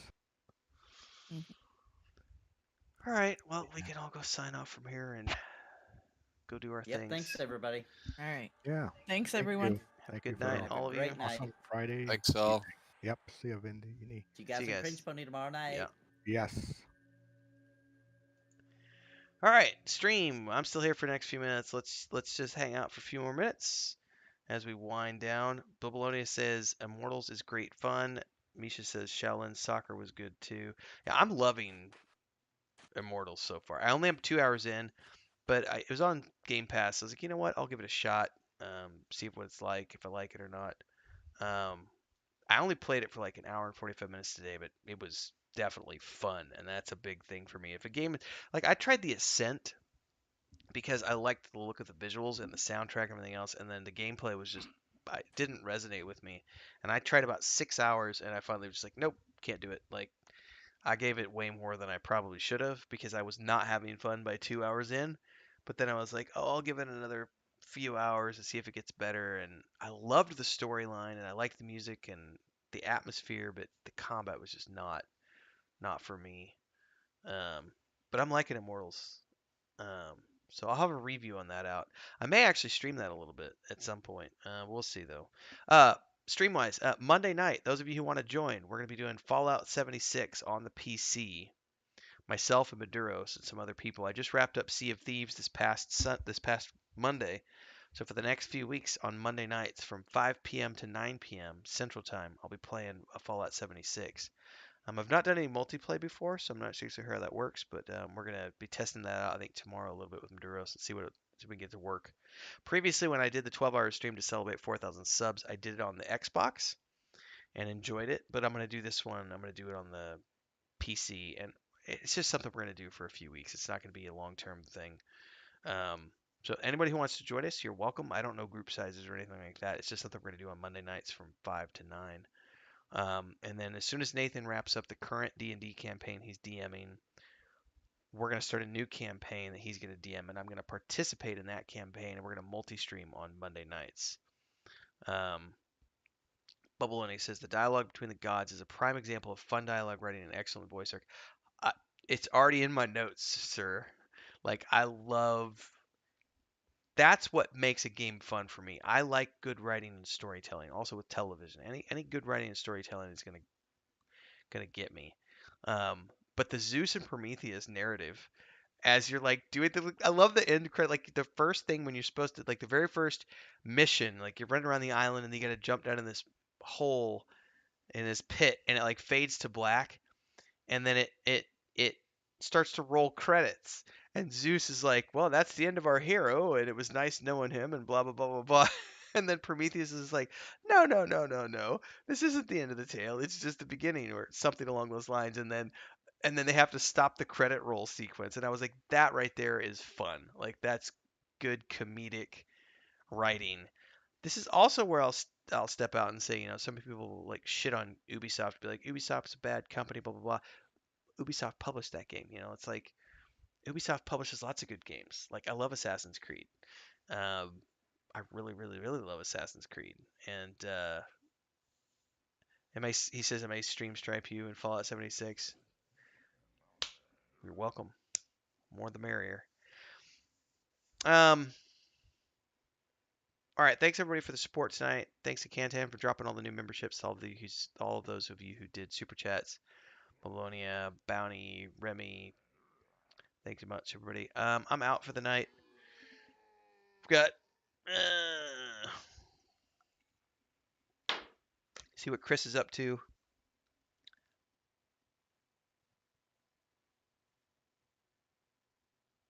Oh, am I going to get trained? No, there's just a giant there. It's not too bad. All right, folks. Tomorrow morning, I am. Most days.